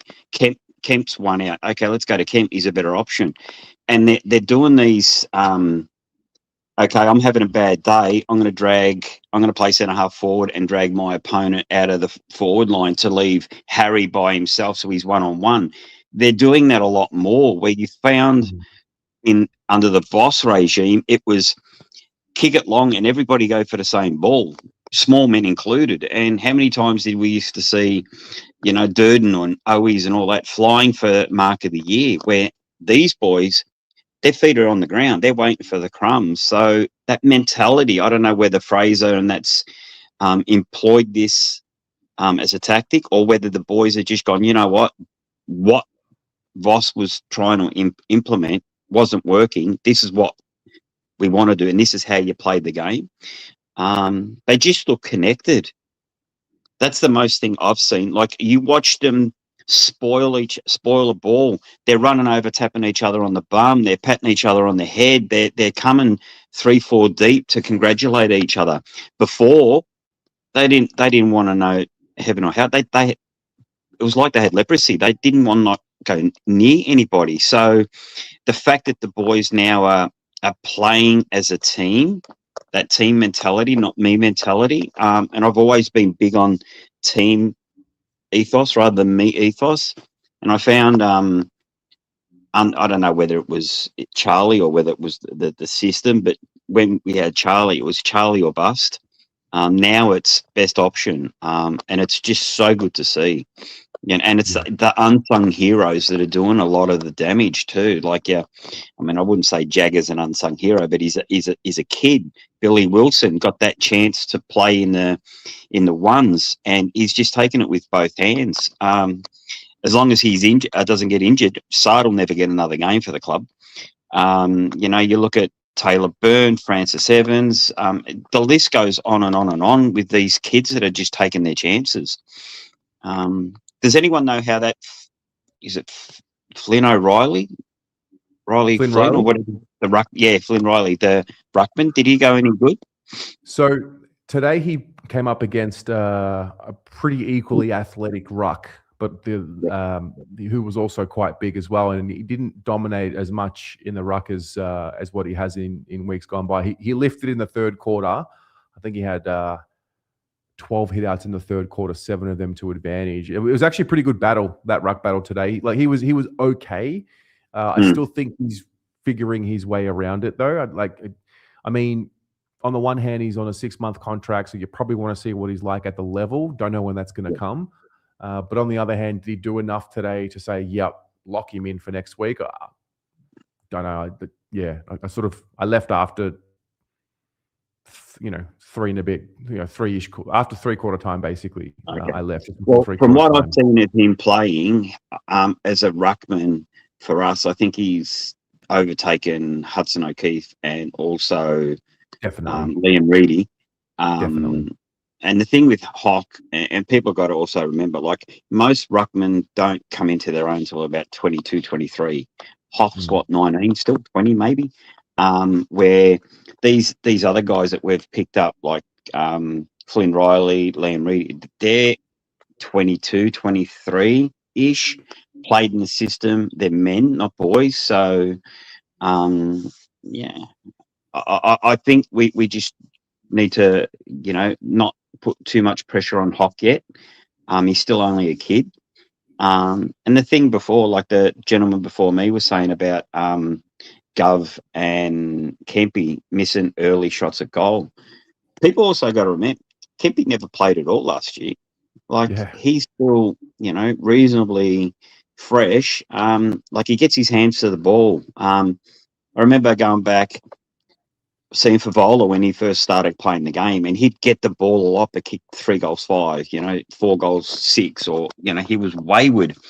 And I remember Jason Dunstall said the hardest thing about football is getting the ball. If you can get the ball finishing off is just practice. And the more you practice, the better it is. It's the hardest bit about football is getting the ball. So Kent can get his hands on the ball. He's just got to keep practicing finishing off, and that'll come. It took Favola like almost 2 years before he become that sharpshooter that he become. You go back and have a look at him in 91, 92, he was all over the shop. Like, he was wayward, and, it just takes a little bit of time. So fingers crossed. I think we got most of our pieces there. We still got one or two to add. But I'm enjoying the ride. I'm not putting the cart before the horse, but, if we can sort of go, and we should go halfway 8-8, Hawthorn, I think, is our danger game. But from that, I think, it'll be interesting. I mean, all we got to do is keep winning, and that's all we can do. Our fate's in our own hands. If we win next week, we get to 8-8, even the ledger. It's a brand new season. It's just such a fresh start. Yeah, I mean, and you go to round 5, round 6, and the season was a write-off. You go to round 16 and round 16, and you're 8-8. All of a sudden, you're going, you know what? This last 6 weeks, it's A+. We wanted change at the top. We got it. We've wanted our leaders in Priestley and Wright and CD to come in and make changes. They've done everything. So it's only been a short time, but I think this new regime up top, you've just got to give them tick, tick, tick. They've listened to the fans. They're trying to involve with us a lot more by getting on, like they had you and Blue Bag a chat to do those interviews, which, by the way, were absolutely brilliant. Kane Corns can suck a fat one, because I think we out there in football land can just, what you guys ask, both you and Blue Baggers, the questions are what we all want asked, and they answered. We don't want to know who the next coach is. We don't want to know who's on what salary, who's getting dropped. It's the same 5 questions that these guys ask every week, and it's like, enough already. It's the same fucking questions. Enough. Mix it up a bit. Where you guys were asking sensible questions, and I don't know if you heard Chris Davies when he got on Triple M, I think it could have been, and he went, well, these boys asked better questions than what you guys did. Yeah. And that's a huge pat on the back for you guys and the channels, because it's true. Like, the questions you asked were not the ordinary ones. So no, it was really, really good to hear. Thanks, Johnny. Appreciate that, mate. So we've come a long way. It's been a slow burn. Oh yeah, absolutely. And the thing is with you, like, you don't want to go getting a gotcha moment, because if you're going to do that, they're going to just go, look, see you later. Thanks for coming. We're not interested if you're going to ask the same questions. And they seem to want to get us, the fans, involved with the club, and they're trying, and you've got to give them the credit. They're trying. So for everybody out there who wants instant change, you can't do it. Like, their hands are tied until the end of the year. So there's minimal things that they can do during the course of the season. So just be mindful. Like, you can't change overnight, but we are changing, and that's the best thing that's happened. Yeah.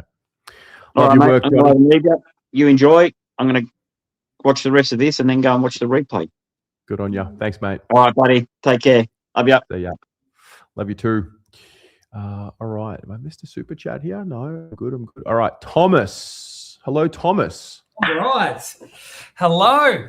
Exciting times. How you doing, mate? Have you been on the fan cams before? No. Long time listener, first time caller. So, g'day, Terry. Thank you. Thank you for being here, mate. Yeah. No, I've meant to, but it normally goes late, and then I go to bed and haven't had the patience. But no, I'm fucking excited, and for so many reasons. There's so many things I want to talk about. Like, I don't know where to start, but Well, tell me what is front of mind, the theme or the storyline from today's performance. Okay. There was a moment last week when we were playing GWS, where when we I don't know if we kicked 3 or 4 goals in a row, and then we just started playing like elite football just for like a moment, and then they kind of lost it, and GWS kicked a few goals, and it was kind of like we got to this level, and I got a glimpse of like, okay, that is us at our absolute best. And it was like they were playing so well that they just kind of, couldn't maintain it. And then today we kind of rose, not quite to that level, but basically played close to our best all day. Yeah. And that was so good to see. Yeah, well, it was consistent and controlled. And I mean, look, footy has its ebbs and flows and teams get a run. It's a game of momentum swings, and it's about minimizing as much damage as possible when you don't have momentum and then capitalizing when you do have momentum. And I thought, but for some inaccuracy, which has probably been the biggest theme throughout the season. Look, if you're generating 32 shots on goal, you're in the right area. It's just a matter of converting. I think at least 5 or 6 of them very, very gettable based on the standards of these players. Yeah, we could have won by 70, 80 points today pretty easily. Okay, there was a lot of easy shots that we missed. But one thing I want to say, just fuck you, Adam Simpson. Like, I don't know if you listened to the radio broadcast, but at one stage, someone said, "Oh, how have you seen Lockie Cowan's game today?" And he goes, "Oh, haven't really noticed it." Fuck you, Adam Simpson. Like, how many people have just mentioned how well Lockie is playing? Adam Simpson literally said, "Oh, yeah, haven't really noticed him." As in, yeah, maybe, might have taken a mark. Which, yeah, I mean, I was just thinking today, he is really coming into his own. He just looks the part. He just looks like one of those players that could be a 250 gamer and just be rock solid. So, yeah. No, I didn't hear that one. I didn't have any commentary in the ears while I was at the game today. It's interesting. Where are you from? Where are you based? Melbourne. Yep, love it. So, look, I thought Cowan was brilliant. Who else haven't I mentioned that I reckon needs a bit of a mention? What'd you make of Jack Ison today? Oh, who did you say? Jack Ison. There was probably 2 selections that we were talking about on Thursday. So Wiedering, we didn't know, is he going to come in? Is he not? He ends up getting injured. No worries. But yeah, how'd you find Jack Ison's game today? He was good. Yeah, he was lively. Like for a small forward, what's he in his 4th, 5th game? Yeah. No, 6th. Oh, he's played all the games since coming into that. So 6th game. He's played 6 games and he has experienced 6 wins. He's never seen a loss. Yeah. He's our little talisman. Yeah. Yeah. I was surprised he missed that goal. He just at the end, I thought, he'll eat this up, but yeah, it was too easy for him. But but Ollie Florent, like, I know he's not a star, but he is solid in the back line. And we have not had a player like Ollie Florent that we can just rely on, that can run. He's not the fastest, but he's fast-ish. And he just cleans up messes. And we haven't had that kind of reliable player that can, be offensive out of the back line as well. So he's also tough. He's also tough, and he hits bodies hard when he needs to. Yeah. And he's got that winning vibe. Him and Haywood have really brought something to the club. And Ainsworth. I didn't like Ainsworth at first, but I'm coming to like him now. Yeah. No, we've done very well. And I just got to say, Vossi definitely helped this club forward, but he's got to stop trying to take credit for where we're at, like the win. Like, yes, you helped, but don't try and say, like I should be there for the spoils. It's like, no, you shouldn't, mate. You didn't do it. You couldn't take us this far. So just pipe down a little bit. Fair. Thomas, mate, it's been a pleasure. Thank you so much for calling in, and hope to hear from you again. Will do. All right. Thanks, Terry. See you, mate. Sensational. Lewis, That's how I'm feeling right now.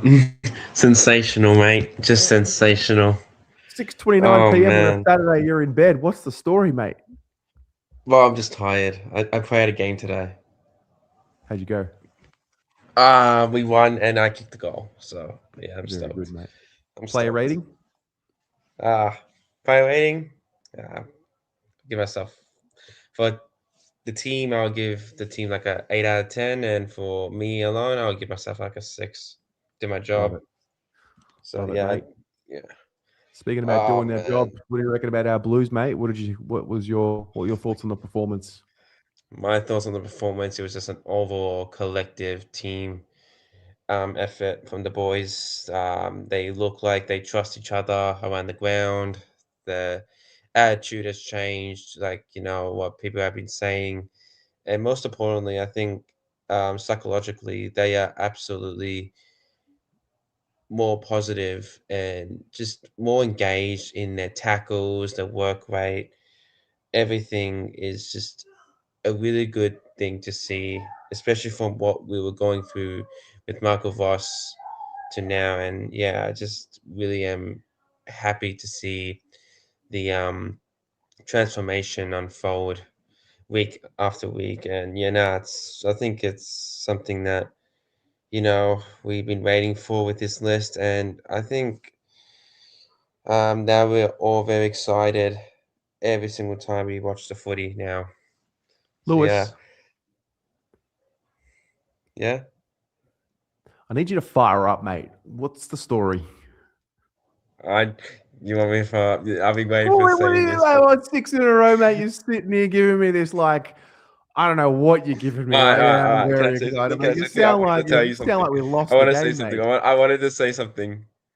Harry fucking Dean, can we give him a fucking 10-year deal right fucking now? Can we fucking give him a 10-year fucking deal? I'm saying this Oh right dear. now. That kid, my goodness, I'll freaking build a statue of him more. Oh my goodness, every single time when he got near the ball, spoiled, marked, and defend, I said I fucking love this kid.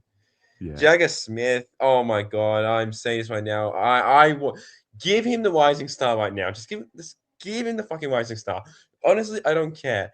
And a player that no one has mentioned, I think today, is Harry Mackay. Good. I Very fucking good. loved everything about Harry Mackay today. He Yeah. marked the ball. He got up the ground. The greatest thing about him was he's actually really fast. He ran, man. He fucking ran to kick that goal when Kemp kicked it to him, and he kept going. And that is just absolutely incredible. We see clips just like fucking hell, proving his doubt is wrong, and just bloody showing that he's still got it, man. I got my sister asking me for dinner. Yeah, I All got my right. sister asking me Well, for dinner now. But well, no, relax. We got takeaway, and now she's exciting Bonnie, my dog. I just fucking love this group, man.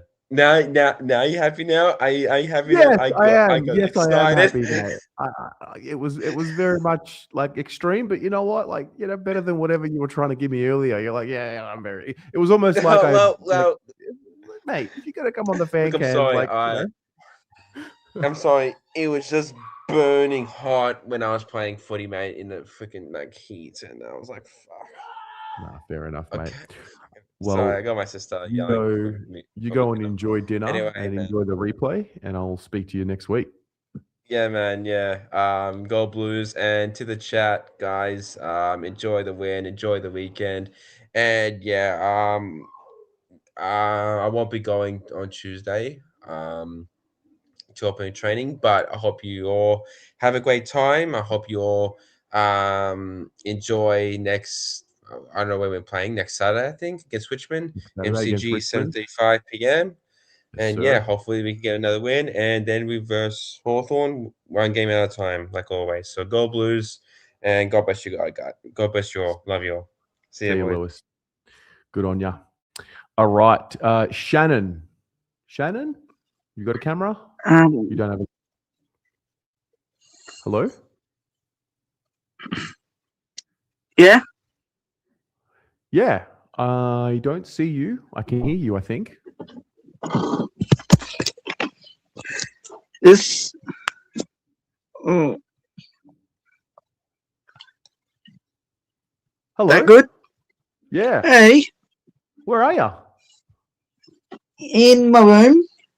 Oh, bit dark, but how you doing? Yeah, there's a little bit of light over there.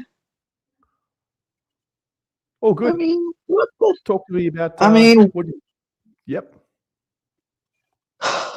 I mean, what the heck's going on with our performance? Too many turnovers, too many calls that have happened. So many injuries. I mean, you got so many weaknesses in the forward line, defense. For Carlton? Yeah, that. I mean, with the likes of Harry Dean cutting it, with the likes of Dean, Mackay, Florin had a good game. I mean, looking forward. I mean, it's going to get harder with the season going on. I mean, with Voss gone. I mean, you guys won 6 in a row. You've got Richmond next week. It should be an easy win. Sorry, Shannon, can I just ask, who do you support? Eagles. Shannon, thanks for calling in. Go Blues. All right. Moving on. I see Susan. Oh, hi. Hello. Hi, Tessie Wessie. How you going? I'm good, thanks, Susie. Okay, so wore my rosary, wore my lucky socks, having a Vespa, and yeah, so good. Here's the thing. When my dad used to play, my dad is nearly 86. The guy, and I remember going to Dad's games and my brother's games, the guys had real mongrel about them. And I'm not using that term offensively, but they got after it. You know, Harry Dean, epitome of that. Yeah. Absolute epitome. Doesn't matter what stage of the game, doesn't matter what's going on. He's going to take the opposition down. He's going to teach them a lesson, do what have you. So that's a big difference, that they can be themselves. They don't have the structure. They can play wherever. Harry is not part of a duo. He's doing his thing. He's up forward, he's down the back, he's wherever he is. But he's running, he seems happier, he seems lighter. And I feel, just a big release from the shackles. So it was great. It was good fun to be there today. It's quite interesting seeing people who watched Peter Dean play now watch Harry, and it's sort of it's sort of brought it's like a connector. We sort of share in this experience of the Dean gene, the competitive spirit of the Deans. Yes, yeah, he's his father's son. I don't know. Is there? Maybe it's genetic, maybe it's innate, maybe it's what he's witnessed. I don't know, but. Yeah, as one of your callers said, sign him up for 10 years, like, please, and a whole bunch of them need to be really considered for the future too. It's nice to win. Absolutely, it's nice to win. It's nice to win 6 in a row. Well, 100%. Who was your best on? Because that's a really interesting question, I think. Who was my best on? I thought Cripps overall was best on, even though Not we Walshy haven't or been talking George. about him. I also really loved Ben Ainsworth's game. Yes. Yeah, I thought he was But he was really how good. was Walshy? Get the ball, head down, just like he was before he was injured. Head down, ball, got it, and freaking take off. Yeah. Like crazy. There was a lot And- of trust between them today too. Yeah, yeah. And when you're able to play your game, play your role, and derivate from that maybe a little bit, there's going to be that because, it's pretty cool. It was so fun being there today, and I was really impressed. You look around, of the almost 42,000, it felt like there was probably 40,000 that were Carlton.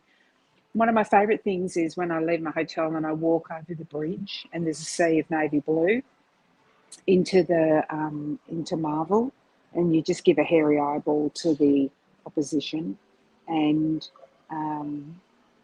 they just you build up that feeling, and then when they deliver, of course, we're going to feel like we do. We're going to feel like we do. Yeah. Yeah, I think we had 30 odd thousand against the Dogs, and now we've gone on this little streak, had a few away games. The Melbourne crowd want to get amongst it, and maybe a family-friendly time as well. I don't know, but yeah, 42,000 people is a big, strong sign of what's to come.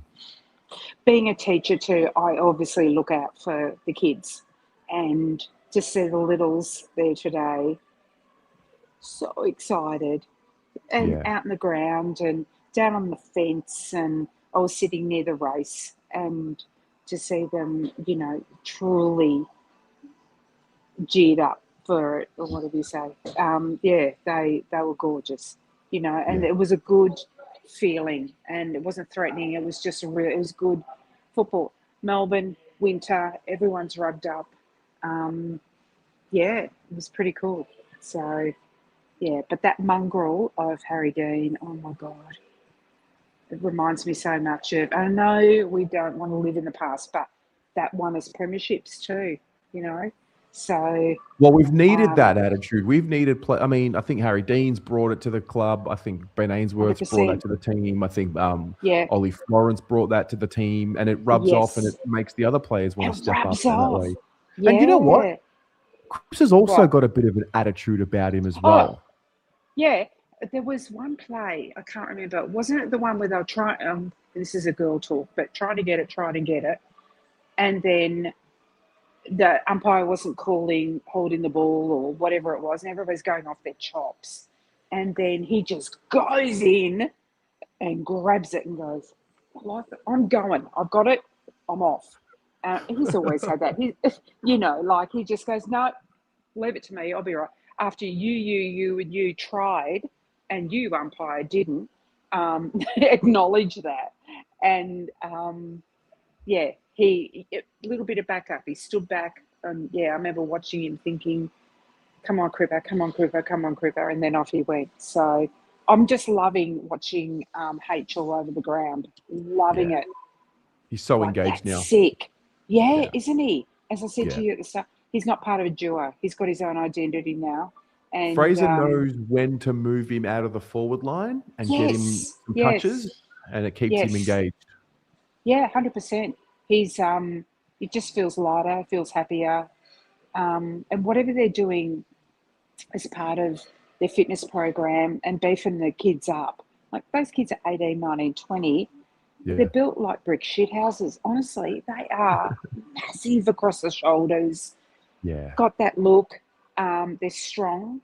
They're whatever. And look, Weeders, it's a bit shit, but at least we're not pining for him. We're not going, Weeders is out. Well, okay, get well. Don't send him back until he's ready. And it's okay. We can do this. We can do this. We really can. I really believe. You had a good day, did you, Tez? Great day. Yeah, I went down to the VFL 10 a.m. Yes. and saw a bit of what was going on there. They were better in their performance, but they're just lacking.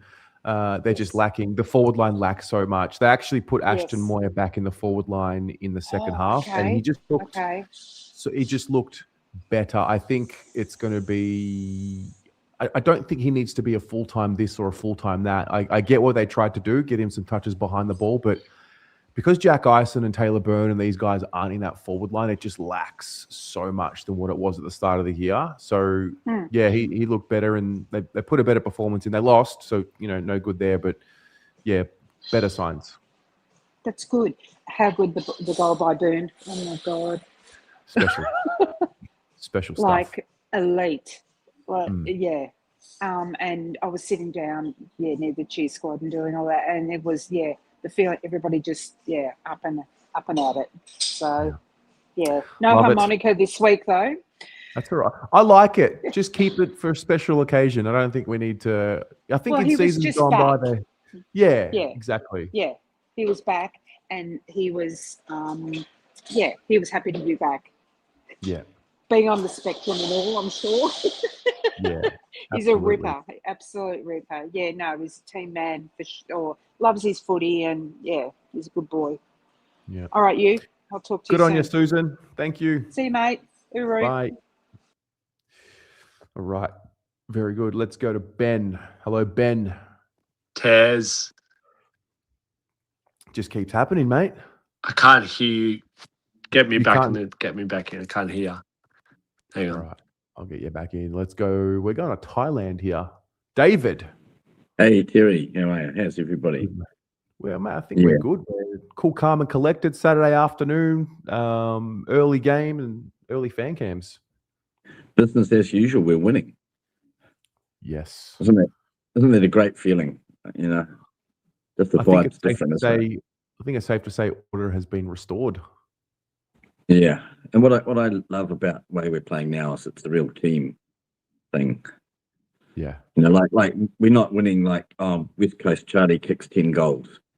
You know, like everyone gets in on the action, and I think that's a real strength to build off going forward. You know, like I think the players are happy, enjoying themselves, and yeah, you know, like we're not dependent on one or two stars to carry us along.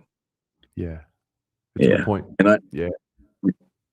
you know, and it's a journey, isn't it? Like like you're always you're on the journey in the start of the year. You know, 7-8 rounds in, we're all tearing our hair out with frustration. I'm sure the players were too. You know, and say what you like about Voss. You know, I think he did. You know, he's done something really valuable for the club. He's laid some really good foundations in terms of just like players' character and like in terms of taking ownership and having some spine and some standards. Okay, maybe the game plan wasn't the modern game plan and all that, but and the way he left, I thought was I think it's proved you can't argue with results, right? Yeah. Look, I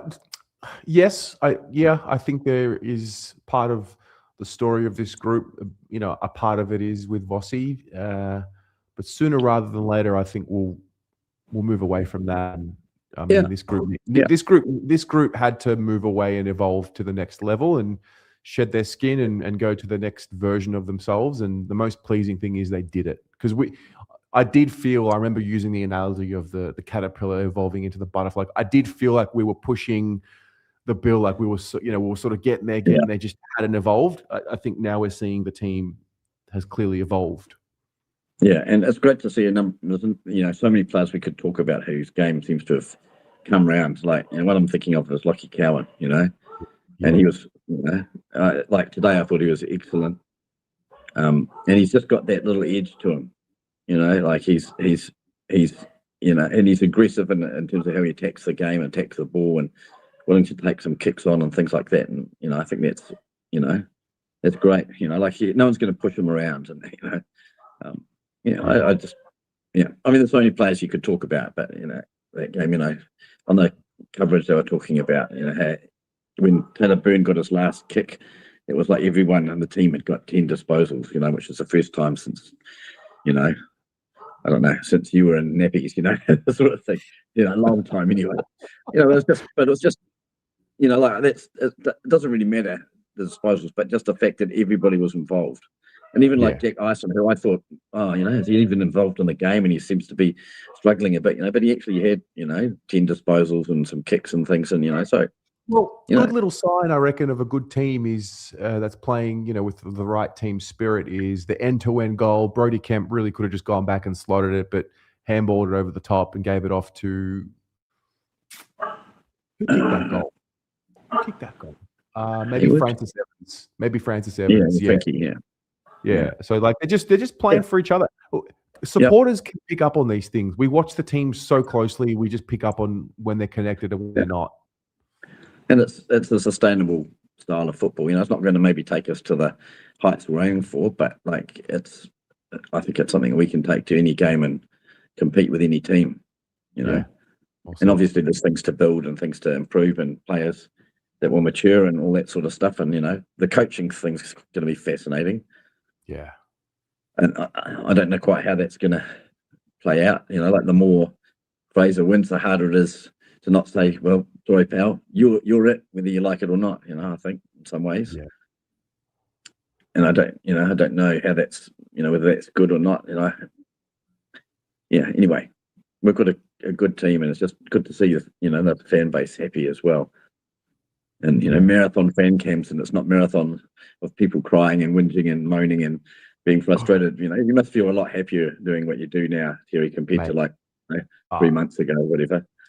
Give me this over. I get the losses; they're going to happen from time to time, and we will lose a game. We will lose multiple games, but they're dreadful. Those are dreadful experiences when you get into that hole and it's 1-7. But also, it's also part of the journey. Like, it's a documentation. It makes the drama, doesn't it? Yeah, it makes the winning more more enjoyable. And I always felt like I wanted to see us play in a style that could win games. And even if we lose, like with the ball movement, even if we lose by skill errors and a few things like that, I'd rather see us try to win that way than protect the lead, so to speak. So I think that's good, and it's good to see it's actually working and giving rewards to the players. So absolutely. Go Blues. Go Blues, David. Yeah, thank you, Terry. See you, mate. All right, Ben, let's try again. Can you hear me? Yeah, gotcha. How are you, mate? What's happening? Oh, just fucking a stress-free day at the football for you. I didn't get there today, but I can imagine it would have been just nice just to watch it without any real stress. It was even the start, like kick the first 3 goals of the game, just set the tone early. We were hunting and really just controlled the game in 4 quarters, really. Yeah, no, they did. Even like when I don't think they were personally. I thought they played okay, West Coast. But again, like we've got this ability to, when they are coming, just to stop. And I felt like we just handled whatever they gave it us, and that's probably the credit. The last couple of weeks we've done the same thing, like stopped for a minute or just held the ball. But yeah, I just want to credit like Nick Newman as well, because he keeps performing. Like, we did not look ourselves last year without him. Just his importance in that back line. He doesn't get enough like praise, because he makes the right decisions, and then it leads on to other players making the right decisions as well. Yeah, it's a good call. He hasn't had a lot spoken about him. He has really helped steady things. 'Cause I think a lot of what we talk about is young Harry Dean and inexperienced Dirksen, but guys like Nick Newman and Nick Haynes, who hasn't had a single mention tonight, like, they help. They really do help. Their experience is so valuable. I just feel like they're just using the ball, just like they're just making good decisions all the time. It just seems like they're really connected. And Harry Dean, just like to see everyone clapping when he got the ball. The sky's the limit for that kid, given like how long it takes, like these, especially defenders, to develop. He could almost be worth 2 top 10 draft picks at this like stage, I guess. Like, all these good midfielders come in, like they're pretty easy to find a good midfielder, but a good defender doesn't come easy. And I say it every week, but Ainsworth, Haywood, I literally say it every week. You can book in Haywood for a goal outside 50 every week. Ainsworth was probably he's had multiple good games, but that was definitely a breakup game for him. Yeah, no, he's going from strength to strength. They love him. He loves it. Yeah, he gets stuck in. He doesn't cross. He's experienced enough to know how to be aggressive without being stupid. Yeah. He just his evasive skills as well. Like, he just manages to get himself out of situations like those 50-50 battles where the ball's there to be won. He just makes the right decision. And they're all playing for each other. Like, Cripps said it after the game, and he just goes, yeah, they're just all playing for each other. I think they actually really love each other out there. And yeah, we haven't had that consistency or connectedness. Even in 2023, I feel like it was just, we were riding that wave and it was, we hadn't experienced that in like, a decade. So it's just, it just feels, it feels different. I think now it's just, we just need to keep getting better. And the real test will, we've had some tests so far, but there's still some hoodoos out there and we need to break them, especially against Collingwood. They're playing okay football, but that's going to be probably next month now. Like we've won 6 in a row, brilliant. But just to go to that next level, we need to break some of these hoodoos that are still there, because I still feel like they've just got some mental edge over us at the moment. But Well, look, we'll see what happens, I guess. Let's do Richmond first. Yeah, well, that's exactly right. Yeah. 1 week by week. Yeah, that's a game where the last couple of times we've played, it's been tense and tight. We know that those games are generally tense and tight, no matter where they are on the ladder. It's just one of those teams that seems to do it to us as well. Yeah. So next Saturday night is just as important. Oh, it is. But yeah, just as a fan base, it was just really good today, just to reward everyone. And like I stressed, I thought they were going to do it at one stage, whereas are we really going to go for a close game again? Like when they were coming in late in the third, but then they put the foot down again, which we haven't been able to do either. Like true, we haven't been able to like beat. Number one, we haven't got over 100 points for a while. But today we were just like, we didn't want to give. I feel like the players realized they're like, all right, we don't want to give West Coast like an honourable loss here. Let's just put the foot down, and they did. Anyone else that was a massive standout for you today, or? I thought Akers was really good as well. Yeah. The Akers love was well overdue. He's played very well. He's played at a high level. Runs. Yeah. He's fit. He's fit and firing. And you know what? No changes next week. No changes. No changes. No. Same team. As long as everyone gets up. I think there were a few bandages, a bit of strapping on some players, but no changes next week. Reward the form. We've all been talking about selection integrity for a number of years. There's no reason why any of these players should be dropped today. No. I know it's a couple of weeks. The only change I would make when we're coming against Collingwood and Hawthorn maybe is Zach Williams, because I think we just need that extra level of experience there. But at this point, if players keep performing, no, don't drop anyone.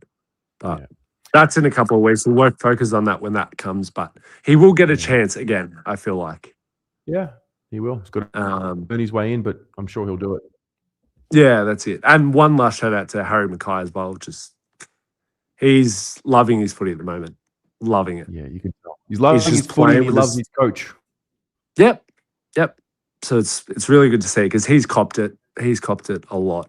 And to bet he's doing it without Kerno as well. So I guess it's just extra kudos to him. You can't really fault anyone out there, to be honest today. Everyone played well. So yeah. But you enjoy your night, Ben. Tez, and we'll just keep going. We'll just keep this momentum going, and let's just keep going. Who knows what can happen? Harry Dean might make All Australian. I agree with you. Anyway, up the baggers, mate. See you, mate. All right. Connor, any chance I can join you? Sure, mate. Of course you can join me. I've got 2 more. I've got Connor, and then we might finish on Aiden, unless anyone else wants to call in. Connor. Hello, Silly. 6 in a row, Connor. 6 games in a row. It's the 16th in a row. We are so back. I don't know if we'll ever lose again, mate. Yeah. I am surprised that we You're not surprised? I can't believe it. I was watching the whole. I was watching the game, and we're doing back and forth, like goal to goal, and then we managed to get goal to goal, and we managed to just do the highest score. of the entire day. This entire day Mate, we it's- had 100. We finished with 100 and fished like over 100 points. That's right. 117 Yeah. points, mate. Finally. I know it's just it was just insane. I just cannot believe it in my own eyes. Yeah, mate. Who was your cannot. best on ground today? Best on ground. Oof. Honestly, Grits. But honestly, George. George? Um. So 10 score honestly, involvements today with 2 honestly, goals and 26 possessions. so Grits. Honestly, Grits and George is my best bet on on today's game. But it was pretty good to see that day. It was pretty good that day. I was still calm, but no, I was just watching. I was watching from home. I was watching from home. No, that's okay. Hey, what next week? Are you going to go to the MCG? That's I don't. I'm not a fan on NTG because I had bad eyesight. But I'll be there in the other games, like in Marvel Stadium. The only say I can go to because All right. NTG All right. is not the best stadium for me to say.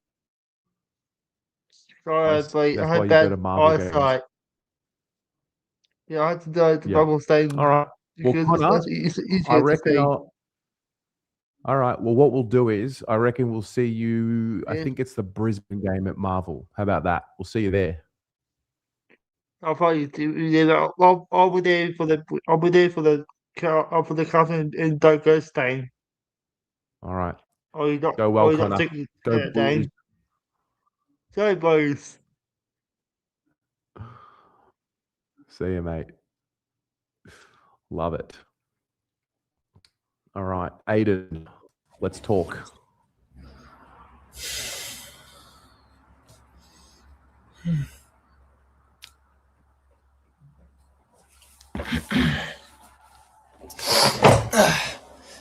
Not bad. Not bad? Not bad. Not bad. It was all right. I mean, I can't lie. I expected a win like that, if I'm being brutally honest. But yeah, I think I predicted an 8 to 10 goal win. And then coming into the game, I thought for probably 30 points. But yeah, it was a really good win where it looks like that, we're starting to gel together very, very quickly as each week goes by, which is good to see. Like the third quarter was a little bit, how you going? But I mean, West Coast were always going to pounce. Let's be honest. You're not going to brutalize a team for 4 quarters straight. So they were going to have their go. And yeah, the fact that, we sort of kicked 2-3 goals on them and kicked another 2-3 goals in the fourth quarter to shut them off, it proves that, we're a 4-quarter side at the moment, which is, it's good to see because we never saw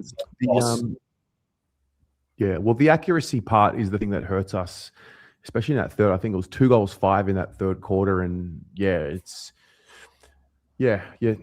generating enough, man. 32 scoring shots is a lot for a game of football. Just, you need to convert some of them. You're not going to convert all of them, but I mean, there's some shots in front that we keep missing that we really should convert. I mean, that could have easily been a 60, 70-point win. But again, as you said, we're generating scores each and every single week. But if you notice over the last few weeks, I think our behinds and our goals are pretty similar. Like it's either we get 14, 15 behinds where we kick 12, 13 goals. So if we can change that and make it, 15 goals to, 9 or 10 behinds, then I mean, it'll work. But I think I saw a stat that I think we're the second worst efficient team going from goal or something in the league. Like as in set shots. I saw a stat. We are right. We are right Yeah, now. right now, yeah. I don't know. I wasn't watching the coverage. I haven't seen that one. Yeah, I mean, I saw this like throughout the week, but I mean, I could be wrong. But I mean, if that's the case, then it wouldn't surprise me because we're letting easy goals go pretty easily. But other than that, Who- again, 4 points is 4 points. Yeah. That's Who is that's your the- if I mean I'm putting you on the spot, but give me your 3, 2, and 1 if you had to give votes out. Best 3. Ooh. Fuck, that's hard. Mm. Walsh. Actually, no. You know what? Cripps, Walsh, and Harry. Yeah, I loved Harry's game today. Very well-rounded game from Harry. Yeah, very. Yeah, he was. I mean, he was a bit quiet, but again, like he's playing a new role. He's basically like another midfielder in a way. Like he tries to go for those handball receives, which is pretty funny. But again, he's getting more of the ball, which is good. I thought Ainsworth, your boy BA, was pretty good. He was fucking awesome today. Yeah, no, I don't know. There's something about these new recruits that, if it's not only them, it's the whole team. It's like that, they've unleashed another version of themselves ever since the last 6 weeks. Yeah, But it's true. again, look, let's face it, like with the form that we were on, I can't lie to you, I was pretty. So I wouldn't say that I was nervous, but I think I said to you last week that another box that we need to tick is going into a game favourites and beating a team like West Coast comfortably, with also showing them a lot of respect. You can't go into a game knowing that you've already won, because that's what happened against Essendon. We just crossed over the line. We shouldn't have won that game, but again, like the fact that we bet aside pretty comfortably and finally got the 100-point mark, it's it's pretty good, and hopefully this form continues. Shouldn't have won. I think you. Sorry, I think I cut out for a sec. Shouldn't have won the Essendon game. Yeah, I mean, Why? I don't think. I mean, it was an ugly win, but again, it's a win. But I thought we were pretty lucky to have won that. Okay, but shouldn't have won. Yeah. No, like we're lucky to win that. But again, like they were pretty dominant throughout the game, I thought. But again, like a win's a win. So. But well, yeah, what about look, the Richmond Footy Club next week, Saturday night? Again, it's another test, Terry. I mean, every game throughout the next 6 to 8 weeks is a test. Can we tick another box off by going into a game against a bottom 4 side and beating them like we did today? I mean, you never know. The last couple of games that we faced against them, it's been pretty tight.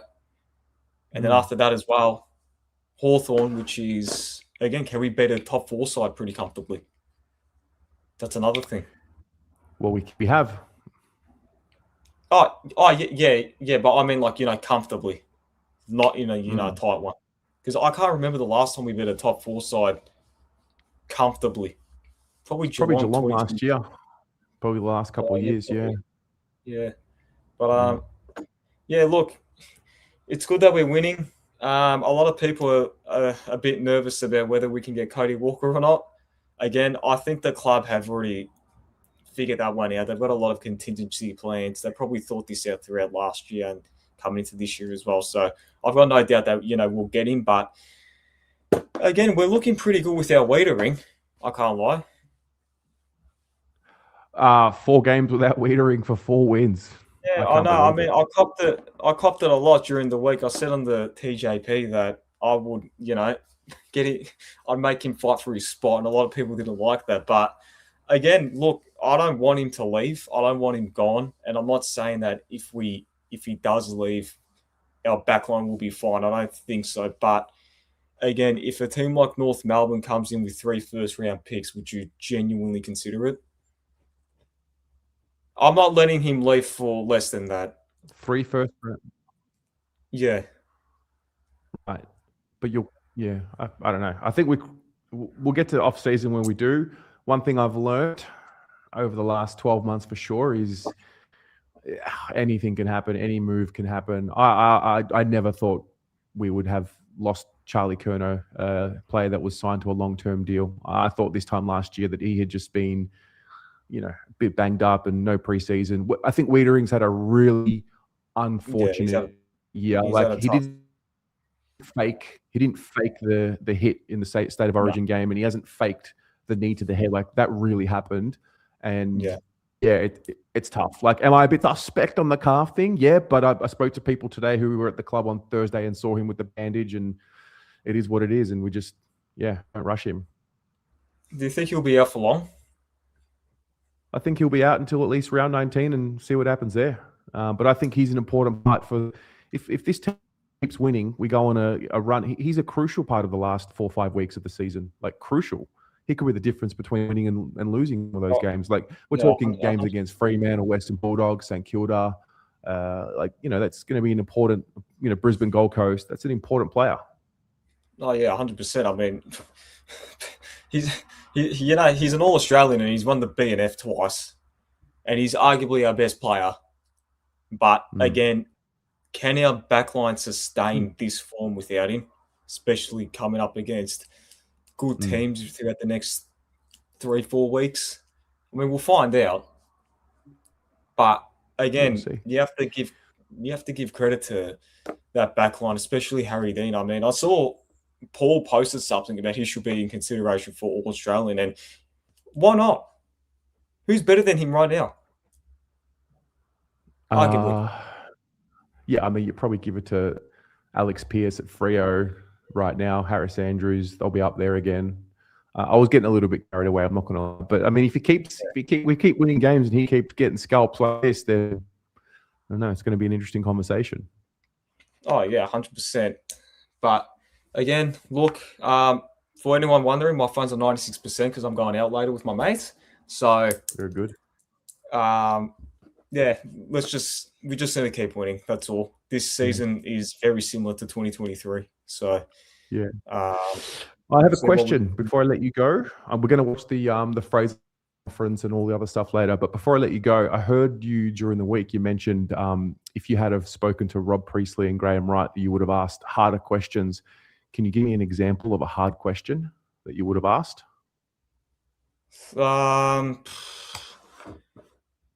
Probably. I'd probably ask something about.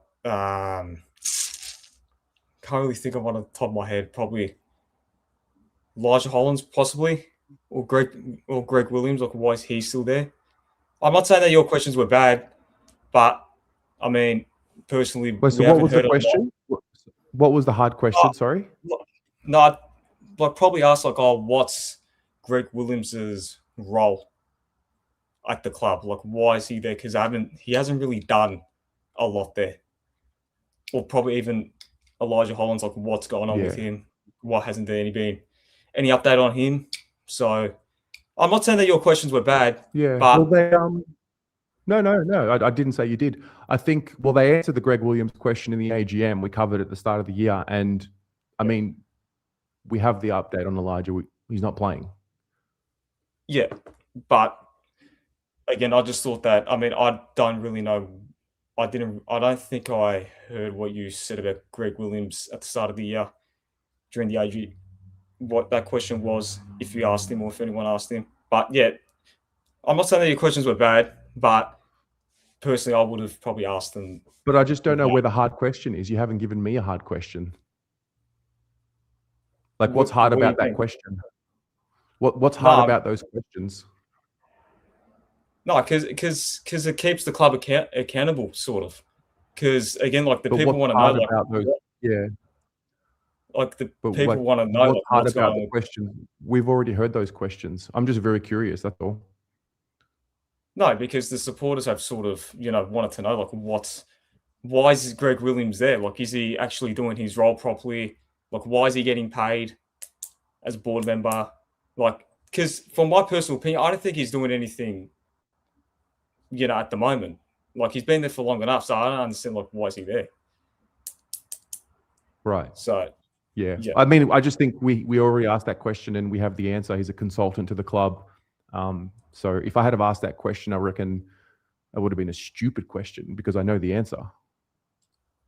Yeah, but like, what do you mean by he's a consultant? Like, what does he do there, like, as a consultant there?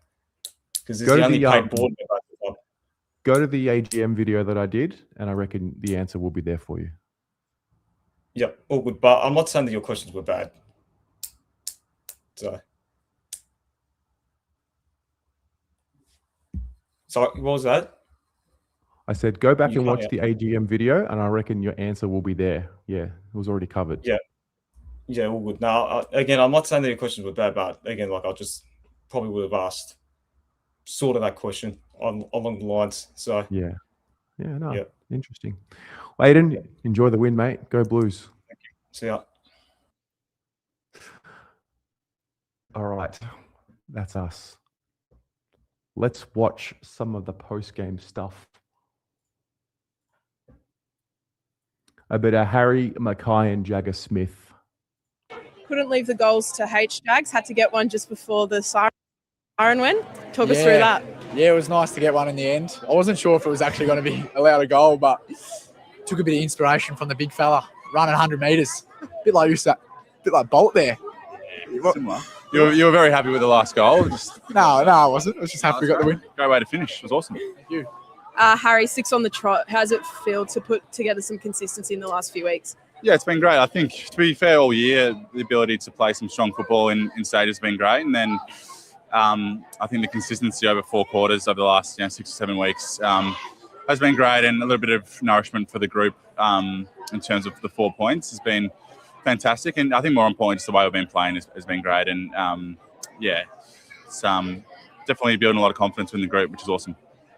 And does the guy on your left get the nod of approval for hitting your chest this week? You had 3 of your own goals.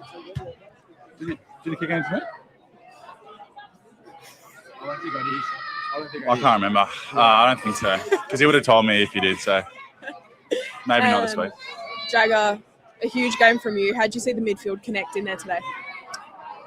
Yeah, it was a great game. I feel like we got on top early in the midfield, and some of our clearance work was strong, and we just got our game going, which is really good. And but it was a credit to all the lines as well, the forwards and the backs. They set us mids up well, but it was good to set the tone early and get us off to a good start. Harry, how'd you find Taylor Burns' game? How exciting is it to have him in that forward line with you?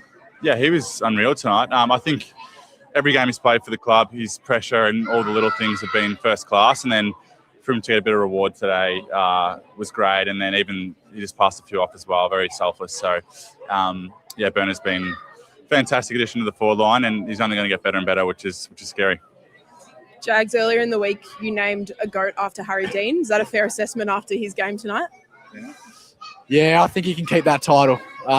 He was great again tonight. He's been great all year. Just what he's doing for an 18-year-old key position player. It's pretty remarkable when he had some great moments tonight when he come off and intercept, and he had a few marks as well, which is really good. And it's been great just to see the young boys develop and really impact at this level. So it's been really exciting. And still on Jags, next week against the Tigers, what do the boys take out of a few good weeks for the back half of the season? Yeah, it's just staying really level-headed, and I think Fraze, he leads that really well. We just need to do the little things well, celebrate each other, and the result will take care of itself. So it's been really pleasing the last 6 weeks, but we can't get ahead of ourselves and continue to build. Very diplomatic answer, mate. Well done. Thank you. Do you want to answer that question? No. Do you want to get ahead of yourself, do you? No, mate. I'm just saying very diplomatic. Well spoken. Thank you. And lastly, rumoured a bit of a bromance, but you said it's a love-hate relationship. Hey, there's no hate here. What the hell? Right here, right now, can we sort this out? What's going on? There's no hate from my end. Everyone loves everyone. That's my motto. But so I'm not sure. That's a strong word, Jax. It's all love from me, mate. So I'll let you finish. But I think Walshy said love-hate. I don't reckon I said it. I might have said it. I don't know. I think Walshy led with it. think you agreed. Nah. Good mates. No hate here. That's right. Correct. That is brilliant. There's Harry, the OG, just checking Jagger in the buck, and good stuff. See Harry some bit of personality as well. All right, let's see if we can have a listen to the presser. 1 second. All right.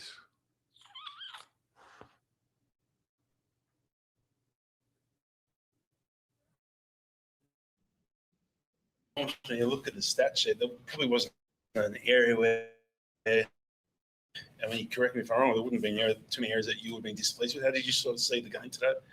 Yeah, I thought it was a step forward in terms of what the game presented in terms of a challenge, and watching West Coast a little bit, I really like what they're building. So they presented a challenge around the way they're trying to play.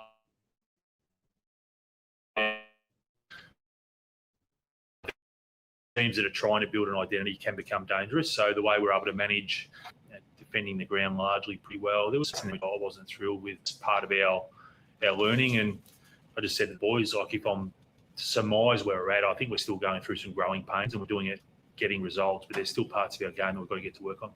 I guess you seem to set the tone really early with that really quick electric ball movement, getting ball inside 50 really quick. I think you had about 8 marks inside 50 in the first quarter. I mean, the AFL is 12. That must have been a really pleasing aspect of that. It's coming off the back of pressure and defence and winning contests. Yeah, that's a part of our game. We're trying to link our phases together, so making sure that defensive game's in order, and that allows us to attack in offence. But yeah, I think that's been something we've grown. Again, it's not perfect. I thought West Coast at times got through us a little bit too easily, but the game will always give you things to work on. So on the whole, really pleasing. Leave here with some areas to get better at, but yeah, pleasing that we're able to transition the ball and score maybe a little bit better than what we've had. We were excited to see Cripps and Harley Reid stand next to each other at the opening bounce. Didn't quite work out that way, but how did you see George Hewitt's game on Harley? Yeah, I've really enjoyed George's form. He's a guy that we can send to someone and get a job done for the team. And he's spent a bit of time at half forward, and he's such a team-orientated player, but also his ability to find the ball. So really enjoyed what George did today, along with our midfield. Lee Adams is doing a great job with our mids.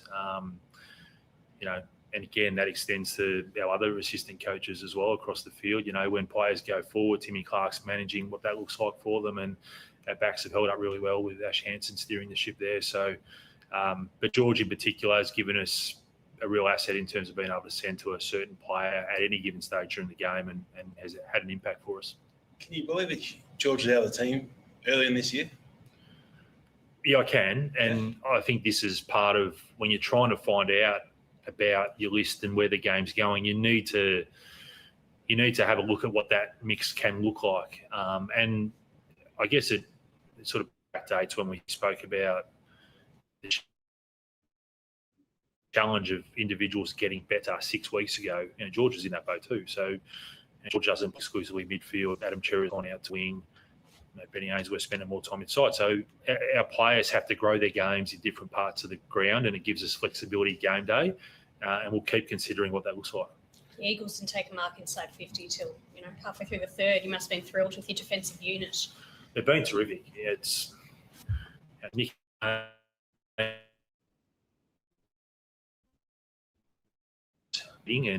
allows Wade Dirksen to come in and play a role, and he looks like he belongs at AFL level, Wade, which I'm so happy for him. And then Lockie Cowan, he's a young player. We've got youth in the team that's standing up really well. Billy Wilson's come in and added something different to our backs. I'm probably missing someone, so I apologise. But yeah, that's what we're trying to build. We're building stability in roles. It doesn't necessarily mean that personnel can't change, but the roles have to continue to grow, and we're building that from VFL level through to the way we train, and obviously performances like today. I think the one you overlooked was Harry Dean. He's Harry Dean. fast becoming a fan favourite. I can't believe I overlooked Harry Dean. Yeah. And did you imagine that you could get to this level quickly? You saw pretty early on how competitive he was. When young players come in, you want them to play to their strengths, but I think he's got a unique set of strengths in that he's the ultimate competitor. He looks like a Carlton footballer. He brings an edge, demanding on his tents. Yeah, I've loved what he's added to where we're going for a player in his first season. Just the fact that you smashed them in disposals, marks, contested ball, but you also out-tackled them quite convincingly as well. What does that say about the hunger and the determination and the ferocity you guys have been playing with? Yeah, there's an appetite to apply pressure, and that we've trained. So we're not turning up on game day hoping that that's what we'll produce. We're actually deliberately training what that method looks like. And, the pressure part of the game is still a real thing, isn't it? I mean, again, it's a transitional game now more than it's ever been, but your ability to force turnover and then probably when you force it, what that looks like around the contest itself, there have been parts of the game that we've gone after, but I think those energise our fans. We had over 40,000 fans in today, and yes, the goals get them out of their seats, but I think they're enjoying the pressure we're applying to our opposition. There's now 6 wins from 6 games for yourself. Are you going to find it Oh hard my to God. downplay your ambitions with each passing week? I'm not finding it hard. Maybe you guys are finding it hard asking the questions.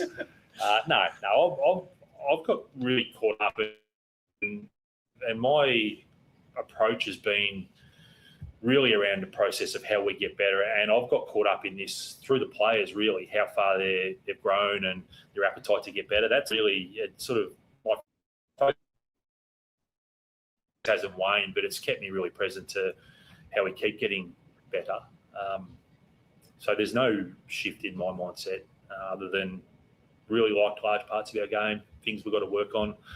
I'm not a deep win guy. Like, I enjoy the win, but I don't get too carried away with a win or a loss, and we've got to get back to work. I guess, I mean, you have publicly said you do have ambitions to one day be a coach. Is the itch getting bigger to scratch given what's going on with this team? Not a bigger itch. No.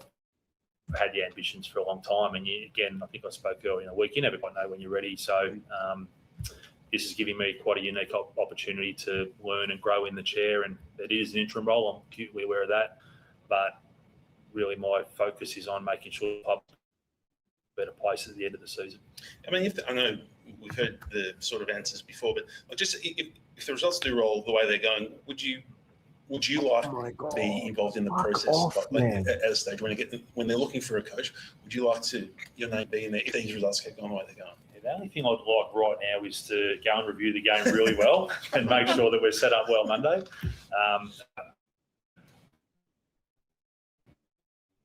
This is less of me, more about our football club, our coaching group, our footy department, and most importantly, our players. There's a lot of good things happening at the moment, and that's not just based on results. That's based on the process in what we're doing. And I'm a part of that, but I'm not the whole thing. And probably that's where I'd probably leave that. I mean, you mentioned crowd earlier. This was a record for Carlton West Coast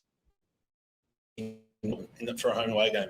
Do the players, are they sort of feeling the wagons sort of crank up again? Well, they feel the energy that our supporters give us. And I've had the fortune of being at another big Melbourne club who have incredible support. And coming to Carlton, you feel the same level of support, albeit maybe we haven't had the recent success that I was here today.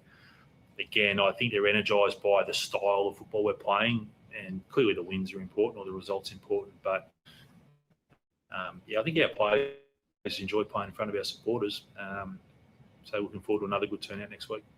Jacob Wiedering just fell short of selection. What's the update there with that calf? Yeah, there's been a slight reoccurrence there. I can't give you much more than because I don't know at this point in time. So that's something that we'll dig into a bit early in the week. And our priority for Jacob, as it is with any player, to make sure we set them up really well to return with a clean bill of health and come in and roll for us. Any potential troops back next week off the top of your head? No one that jumps out. Our VFL team played today. Really impressed with what I saw from them. I don't think they got the result, but it looked like a Carlton game. So I'm assuming there'll be a number of pushing off the back of that. And any injuries today? Or no, clean bill of health. No. Yeah. Awesome. Thanks, guys. All right. That's Josh Fraser. Cool, calm, and collected. Not getting too ahead of himself. Just enjoying the process. The questions annoy me because it's just, he's already shown that he can handle it. It's just, I just find it a waste of time. Anyway, guys, that's the fan cams. Wait, hang on. Super chats. Connor, yeah, the wheel. I will spin the wheel Monday, I promise. That's all I can give you right now. But I will spin the wheel, and I still do have. I have over the next 3 weeks. I have free KO to give away. 3 of them. 3 KO subscriptions for 6 months. I just need the final green light from KO before we can go officially live with it and spin the wheel and do all the bells and whistles and the tricks. But I have prizes coming up and I'm looking forward to it. But Monday I'll spin the wheel regardless, whether it's the KO prize or another thing that I've got for you. Anyway, Night Fox, $3, BOGs, Walsh Cripper, fucking Ainsworth, Dean, Cowan, Wilbur. Thank you very much. All right. Let's do it. Adrian, no, Williams did not play in the twos. He was the carryover emergency today, so he did not play. All right.